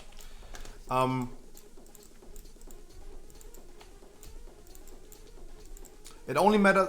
His opinion about WoW only matters more, and this goes for everything. This goes for everything, compared to what Dream said. Because he is streaming, his opinion matters more on a corporate level. That is the reality. Dream said like, no, it's not, but it is. Because he's streaming to a shit ton of people, his opinion about everything matters more on a corporate level than our opinion. Because he influences way more people. But on a personal level, his opinion is the same. He's just another person. That's all we are. Yesterday we were talking about gun control. Because gun control is now a big topic in the USA because it's only June at this point. And they had at this point 212 school shootings this year. In the last 6 months, 5 months that passed right now, the USA had more than 212 school shootings. Of course, gun control is a big topic nowadays. And Asmon's take yesterday when I watched him for the Amber Heard thing, was of course like, yeah, don't take the weapons away, right? On a corporate level, his opinion matters more because he influences more people. If he wants to, if Asmongold wants to go ahead and tell all his viewers, vote Joe Biden or vote Hillary Clinton or whatever, right? He could influence that. That's why his opinion matters more on a corporate level. Yeah. Guys, no one wants to join a streets with us? Then I bring the Red Paladin.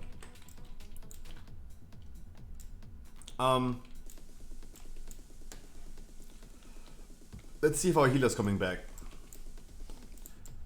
That's the thing.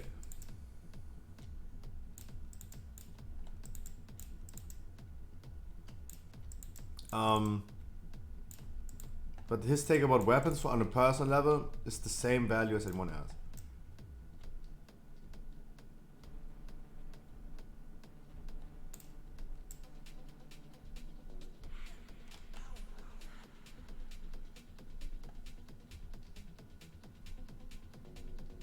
There's also Asmon's take.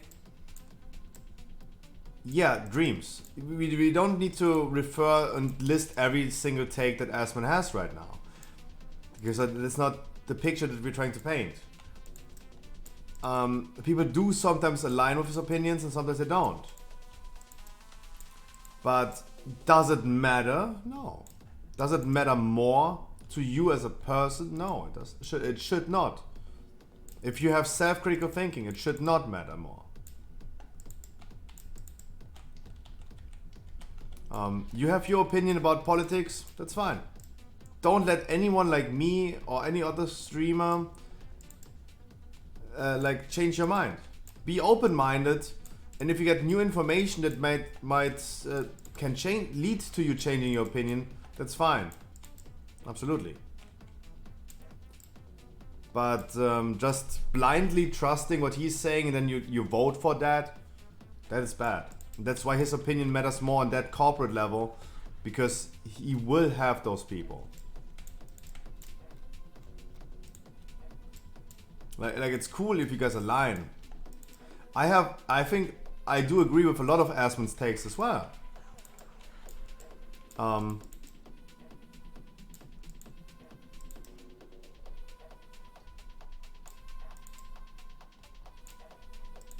But hey, dreams. The thing is, when you give the example of like raiding and raiding in a smaller group, hey, no, absolutely not. The thing is, if you Asmon's on a Mythic raider, he doesn't raid Mythic. And the thing is, Mythic needs to be balanced to a certain degree. You need to bring the similar amount of people like other groups as well. If you want to do a raid, a heroic raid with 10 people, you are free to choose so already. The game is not designed for the top 1% in that case. Raiding is not designed for the top 1%. It's not the top 1% that are only participating in Mythic raiding. It's way more. And they have to have a balanced, even playing field to do so. If you want to do a heroic raid with 10 people, do it with 10 people. You want to do it with 30, go with 30. The thing is, especially if you have less people, everyone's impact becomes more powerful and more meaningful. If you raid Sepulka right now with 10 people, one person dying and doing a mistake has way more impact than doing it with 30 people. So that's literally the opposite of what was stated.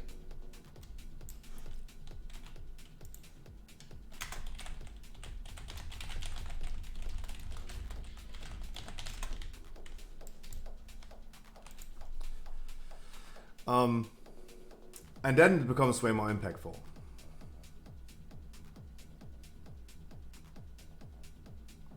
I like the solo content. So Dreams, like the thing is, the game should not be designed your way.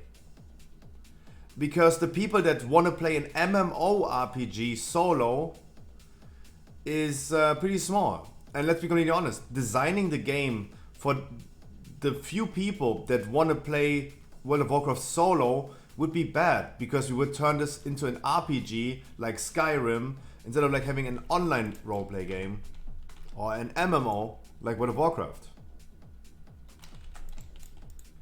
There should never be a way in World of Warcraft to do solo dungeons or solo raids. You should never be able to play with bots, for example. Instead of like queuing up and meeting other people in an MMORPG, instead of using bots, that should never happen.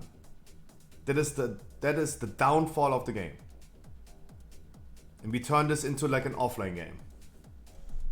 Like our healers offline. Like our healers offline.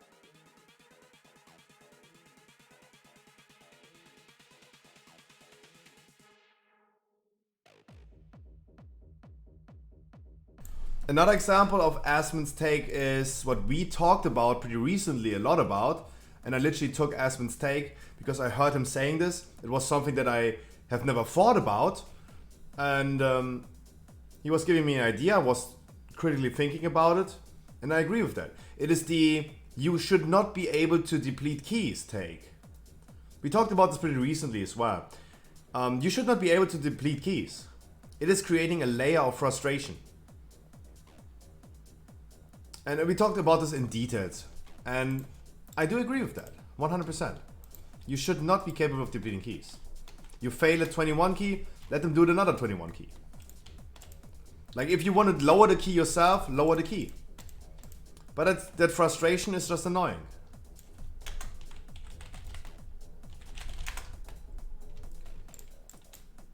Really? Yeah, I do agree with that, absolutely. If someone fails a 21 key because someone does a mistake, just go outside, do it again. Give it another try.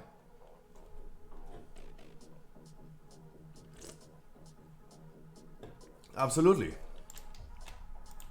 If you don't think you're capable of doing this key at all, go to the dude in Oribos, tell him, set my key lower, and you can lower it.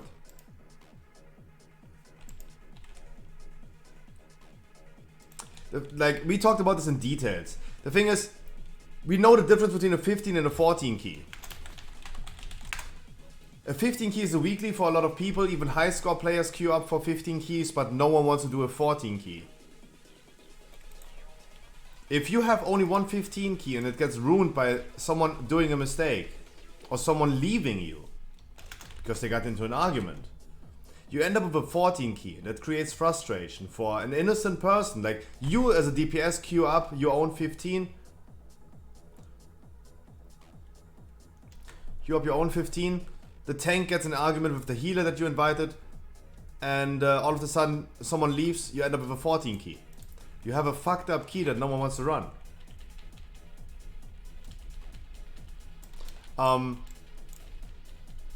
it's not even your fault. You're completely innocent in this, but you still be frustrated because you have this one precious key and there's only one chance. It creates high pressure and high frustration if it fails. And every one of us had this moment happening to them. I did a mistake in a dungeon in a random key. I did a mistake in a higher key. And people told me, thank you, stupid tank, for ruining my key. At least they could never say this again if there was no way to ruin this key. We had this happening on stream, for example, when we failed. What was it? It was like a 22 key that we did on stream. It was a streets key, I think, as well. And people were a little bit tilted afterwards because like people were saying, "Hey, it's just like a little bit like frustrating," and it tilted me for a moment. I'm sorry that was toxic. It just frustrated me that we are throwing a key away like this.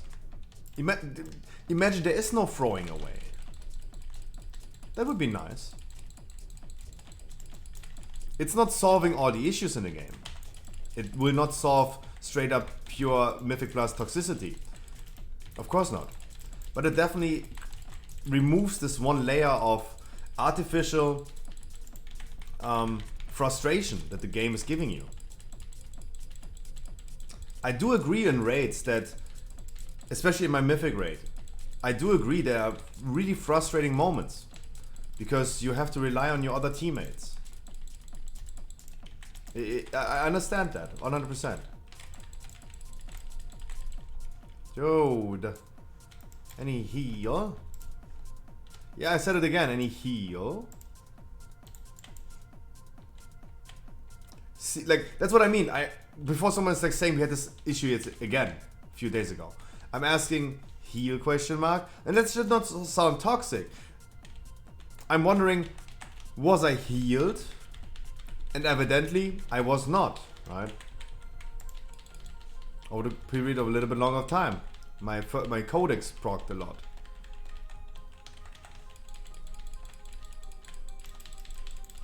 Sorry, we had this topic a few days ago. You value success much, much more if there's failure. True.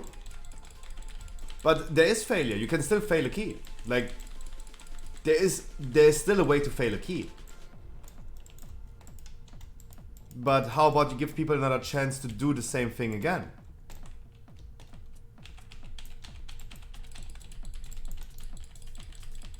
Like, I don't think it would be harmful if you give people another chance on this.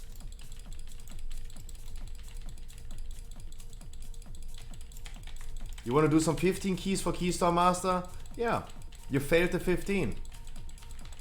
And it was not even your fault. Right? World of Warcraft is an MMORPG. It means that you have to play and engage with other players. You can run the same key? No, you can't. How can you do the same key again? Remember season 1, you needed to time 15s. It was not score dependent, it was like you must time 15s. You have a 15 key in your bag. You want to do the 15 key. It wasn't even your fault that the key was failed. Eventually. But how guaranteed is that you're gonna get the same key anytime soon? Like you have a 15 key, you must time this 15 key for Keystone Master. This is your last key for Keystone Master, for example. It gets failed by someone else. The key is ruined. You end up with a 14 key. Probably the same key. Or if it's completed, but still out of time, it's a 14 now. And then you have a 14 key, and then you're like, oh shit, now I need to bring this key back up. And then the pressure is even higher, because then you really rely on timing this key again to get a 15 key back, and then you're not even sure if you get this one key that you even need.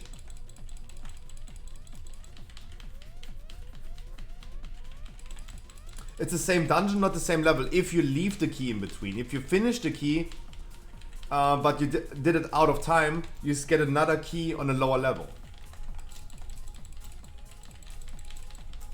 So if you fail something, if we fail this key right here, we will not get another shot on doing this as a 15. And it happened to me frequently as well when we, for example, depleted a 15 key. What happens is that we have a 14 key and then people are saying like, ah nah, I'm not interested in a 14, thank you, bye.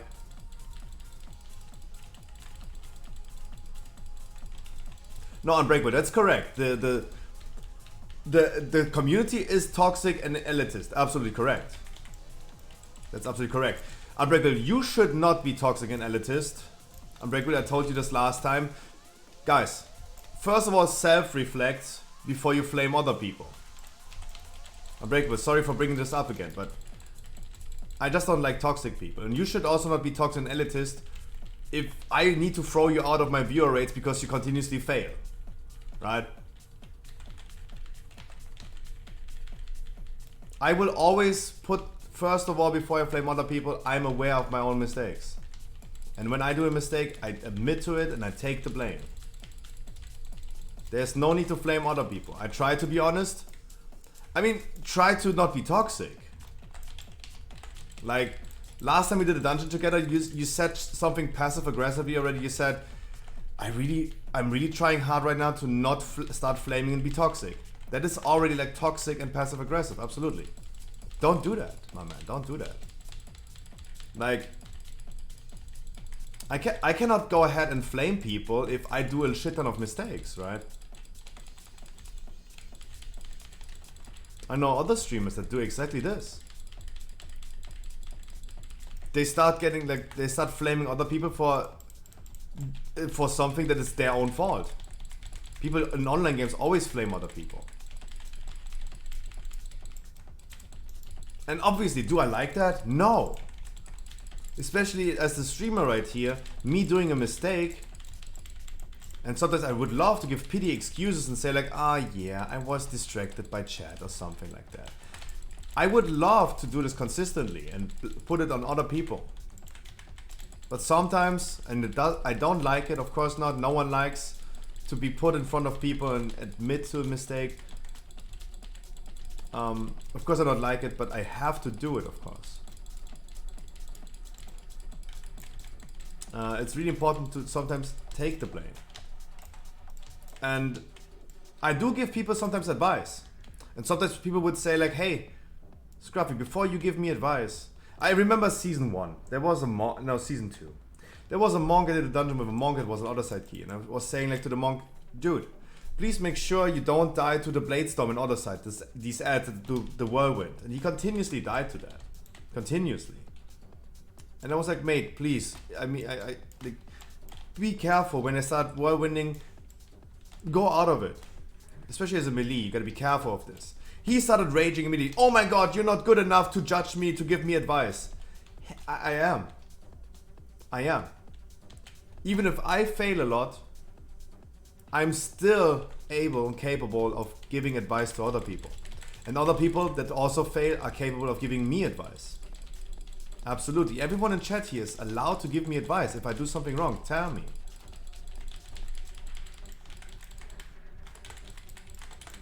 But of course, like, flaming other people is never helpful, it's never criticism, and it doesn't get anyone further.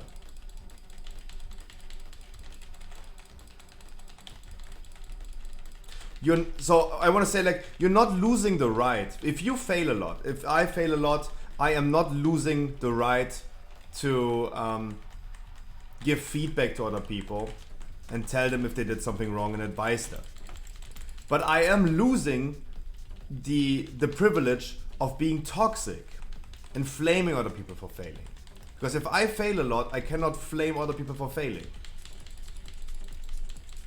Like, I can still give feedback and criticize if needed and say what someone did wrong, but I'm not allowed to flame them if I'm the failure. That's all I'm saying. No, sure. Snowflaking, of course. Okay, absolutely correct.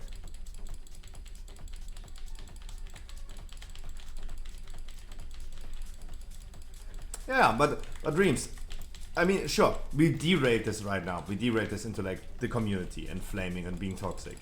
The Asman take that we had about like depleting keys. Unbreakable is absolutely correct. Like, if you succeed, especially with other people, you can be really, really happy about this. But the more happier you can become with success, will also lead to heavier frustration on the other hand. Because there's more on stake. The pressure is on. It's a high pressure situation that gives you a really insane sense of like achievement and success if you win. But on the other hand, it's also giving and creating more frustration if you fail it.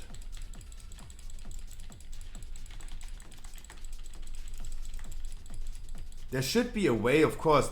Hey, the key is too high, let me not do this key, I am not capable of doing it. Of course, there should be a way to reduce the key level. But if something happens, you should be still capable of doing the same thing.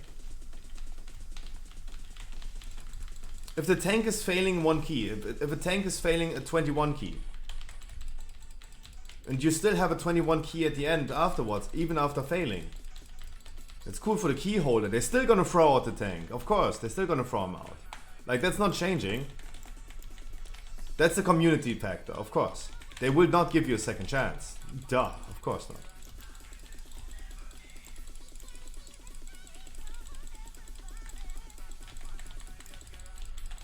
But the key holder is not frustrated about his key being depleted into oblivion.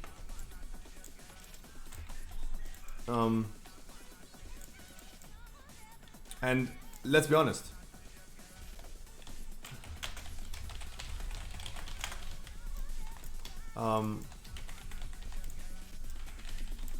Frustration can lead to toxicity. I can become pretty toxic when I'm frustrated.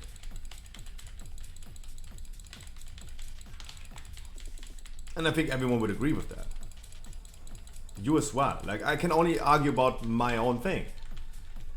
When I'm getting frustrated about something, I got frustrated about our last Theater of Pain key. I was frustrated, sure. And I was probably coming off as a little toxic. I need to clarify that I'm not intending to be toxic. That's not helpful. Of course I was coming off toxic, of course.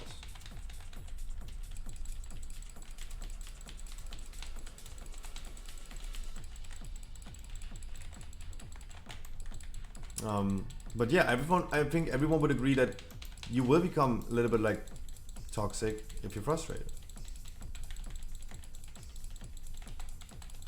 100%.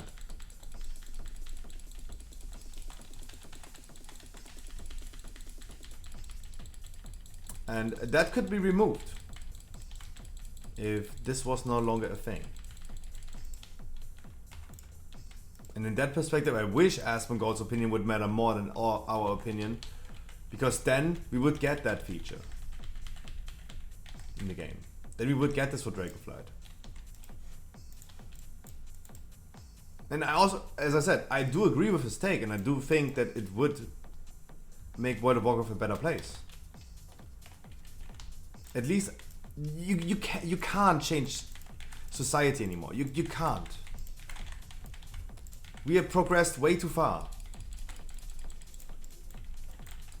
It's 2022. We progressed into this way too far. We are done. Like, we cannot get toxicity out of video games anymore. A certain degree of toxicity will always remain. It's sadly to say. Like, this is not the world how it should be, but it is what it is. I do doubt that it's going to change whatsoever. Yes, Harkley. Video games will forever stay toxic.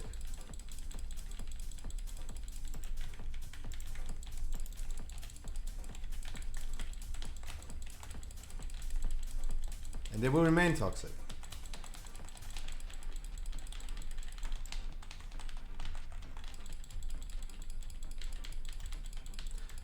I think that a game needs some degree of toxicity. I would not go that far. I would not go that far and say like it needs toxicity. I would not go that far.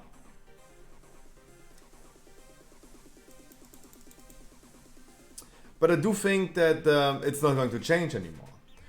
Toxicity is a spectrum. If our raid lead is playing PoE and fell asleep again, then I gonna be playing Puffx as well. I have no issue with that, to be honest.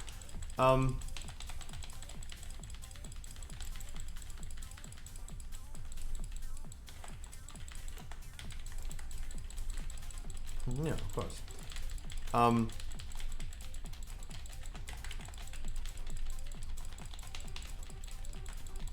Like, now we could talk about semantics. What is toxicity? Is it toxic to call someone fat and ugly? Probably. I think that is pretty toxic.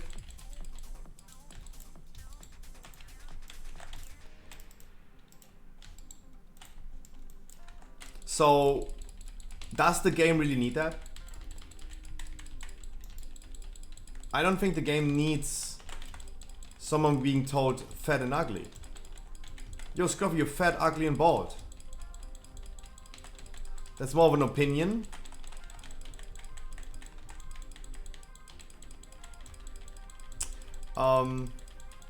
Before someone is coming up with the argument freedom of speech, guys, there's also the freedom to shut your mouth, right? There's the freedom of speech, but also there's the freedom of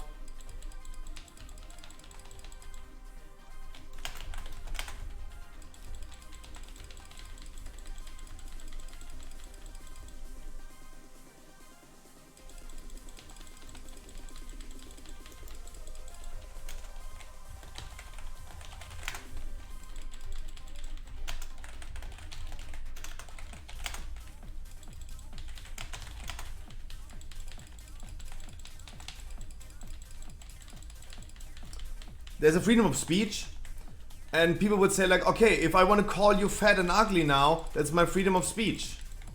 But there's also the freedom to keep your opinion to yourself.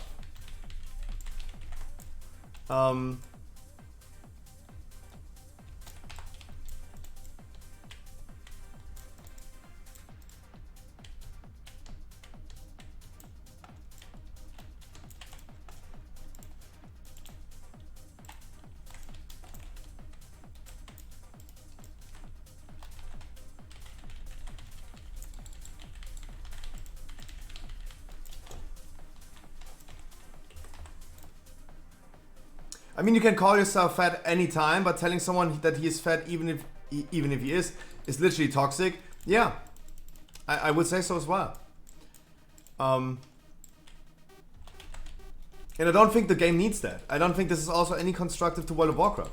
If that is toxic, so how do we define toxicity? If we say like every game needs a certain degree of toxicity, I don't think we need some like people in World of Warcraft telling you the whole time that you're fat and ugly. I don't think so, that we need that.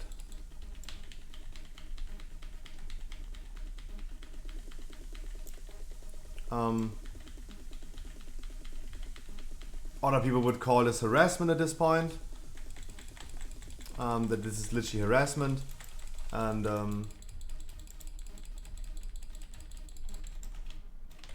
I don't think this fits into World of Warcraft. It's not constructive.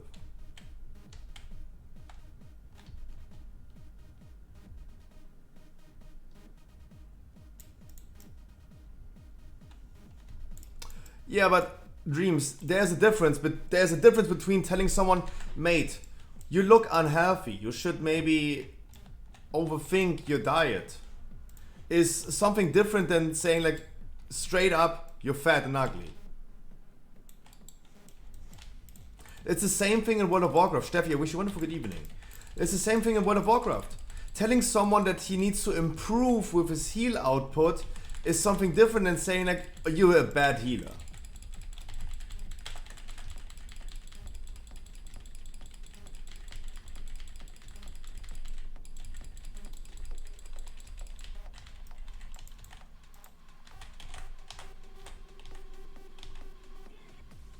even though the message is the same.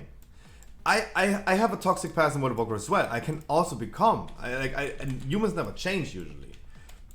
If I want, I can become really, really toxic.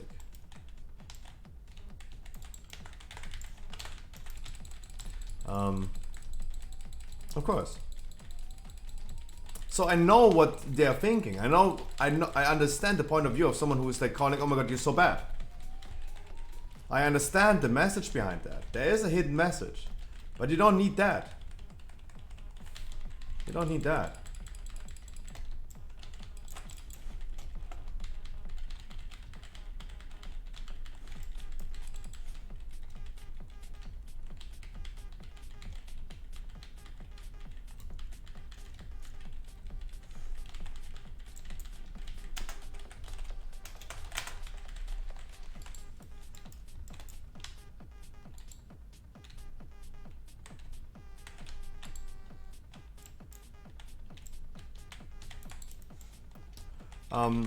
Sure, you don't have to add that ugly thing, but it is toxic to tell someone that, especially in a sphere.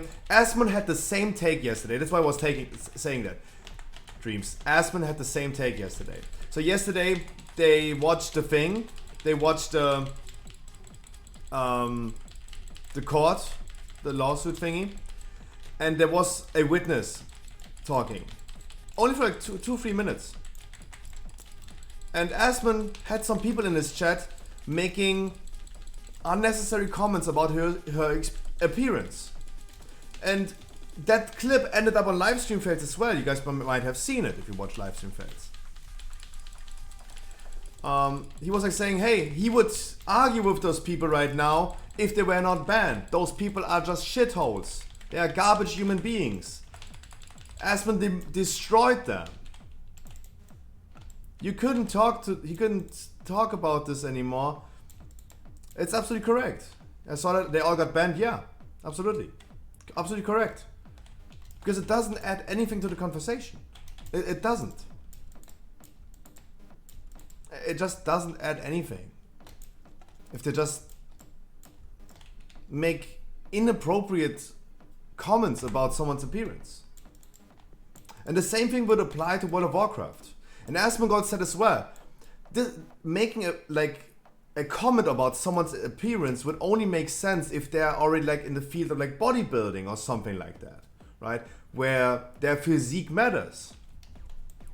And then they probably have a known mirror. They probably know themselves. They probably have a mirror if they do that. Otherwise, it's just not it doesn't add anything to the conversation.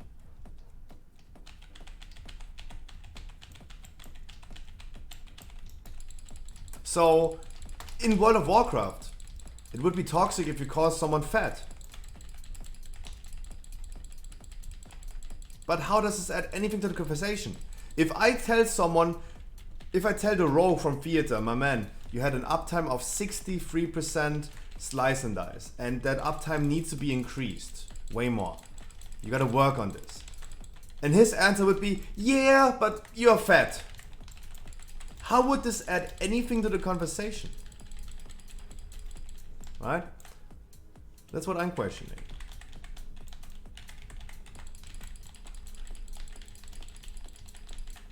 It is okay to tell them the truth? Yes, absolutely.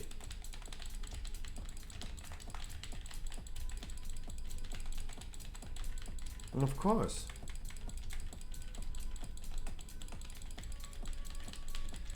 Like, you're offering concerns about someone's well-being. Of course you are free to do that. That can add up to a conversation.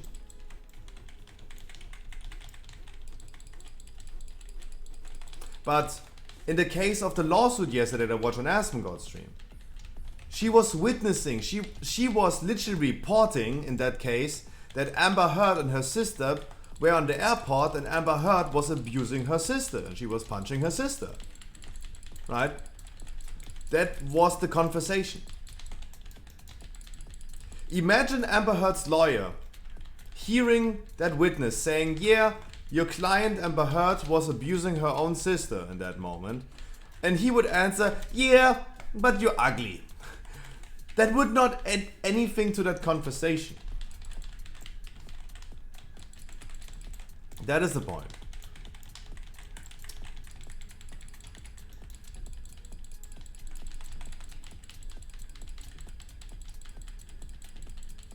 Like people, yeah, they are not helping her with about her well-being. If she is fat and people are saying, "Oh my God, what a fat pig," that's not helping the conversation. It's not adding anything. If they were in private with her and would tell like, "Yeah, hey, I'm a little bit concerned about your well-being. Like, I think you gained a lot of weight pretty recently, and I don't know if this is like really good for you. Maybe just think about it. That's it." Right? Just know that I'm concerned about your well-being. Boom. That's enough. That's enough. There's no need for bullying or mobbing someone for being fat. Don't get me wrong, I was really fat back in the days. Really, really fat. And I had to take for the longest time, if I was bullied more for being fat, I would have probably lost weight. But the older I turned and learned more about the world, I realized like, yeah, no, that's not the right approach. It's not. Because that can lead to a lot of like psychological trauma in the long term. Yeah, you lost weight. But your mental health is as important as your physical health. And as a good American would say, I'm rather fat and happy and die with 40 than, yeah, the opposite. I would be rather happy and fat than skinny and really unhappy. Mental health is something that we really, really need to like be careful with. It's tough. It's tough. You have to find the right line to tell someone what you want to help this person with. It's not everyone the same. Everyone is different, need other help. That's correct. That's correct. As I said, like calling someone a bad healer and saying like you need to improve on healing is the same message.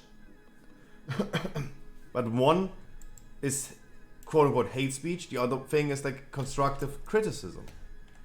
Criticism is never something that people like. Criticism is never understood in a positive way because you're criticizing someone. You're not talking about the people that things that people did that people did good. You talk about what people did wrong, and no one likes that. Criticism is never positive. It can result in something positive.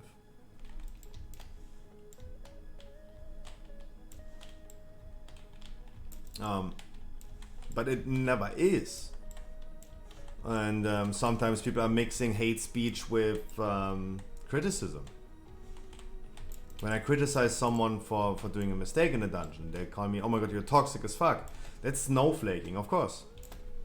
But yeah, it's not. In the long term, they learned. In that moment, they were just like, yeah, emotional. Emotional damage. Kick in the ass and a warm welcome. A helping hand, yeah. Exactly.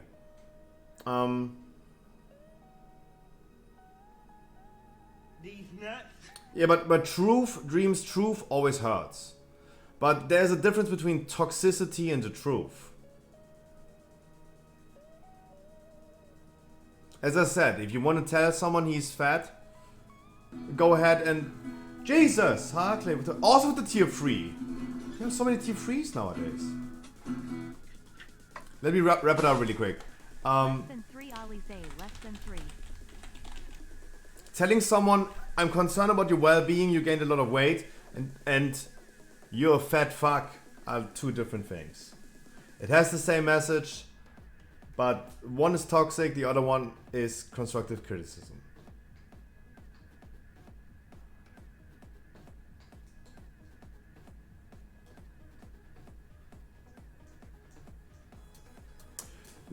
I do disagree with that, Dreams. That sounds pretty damaging. Destroying their ego.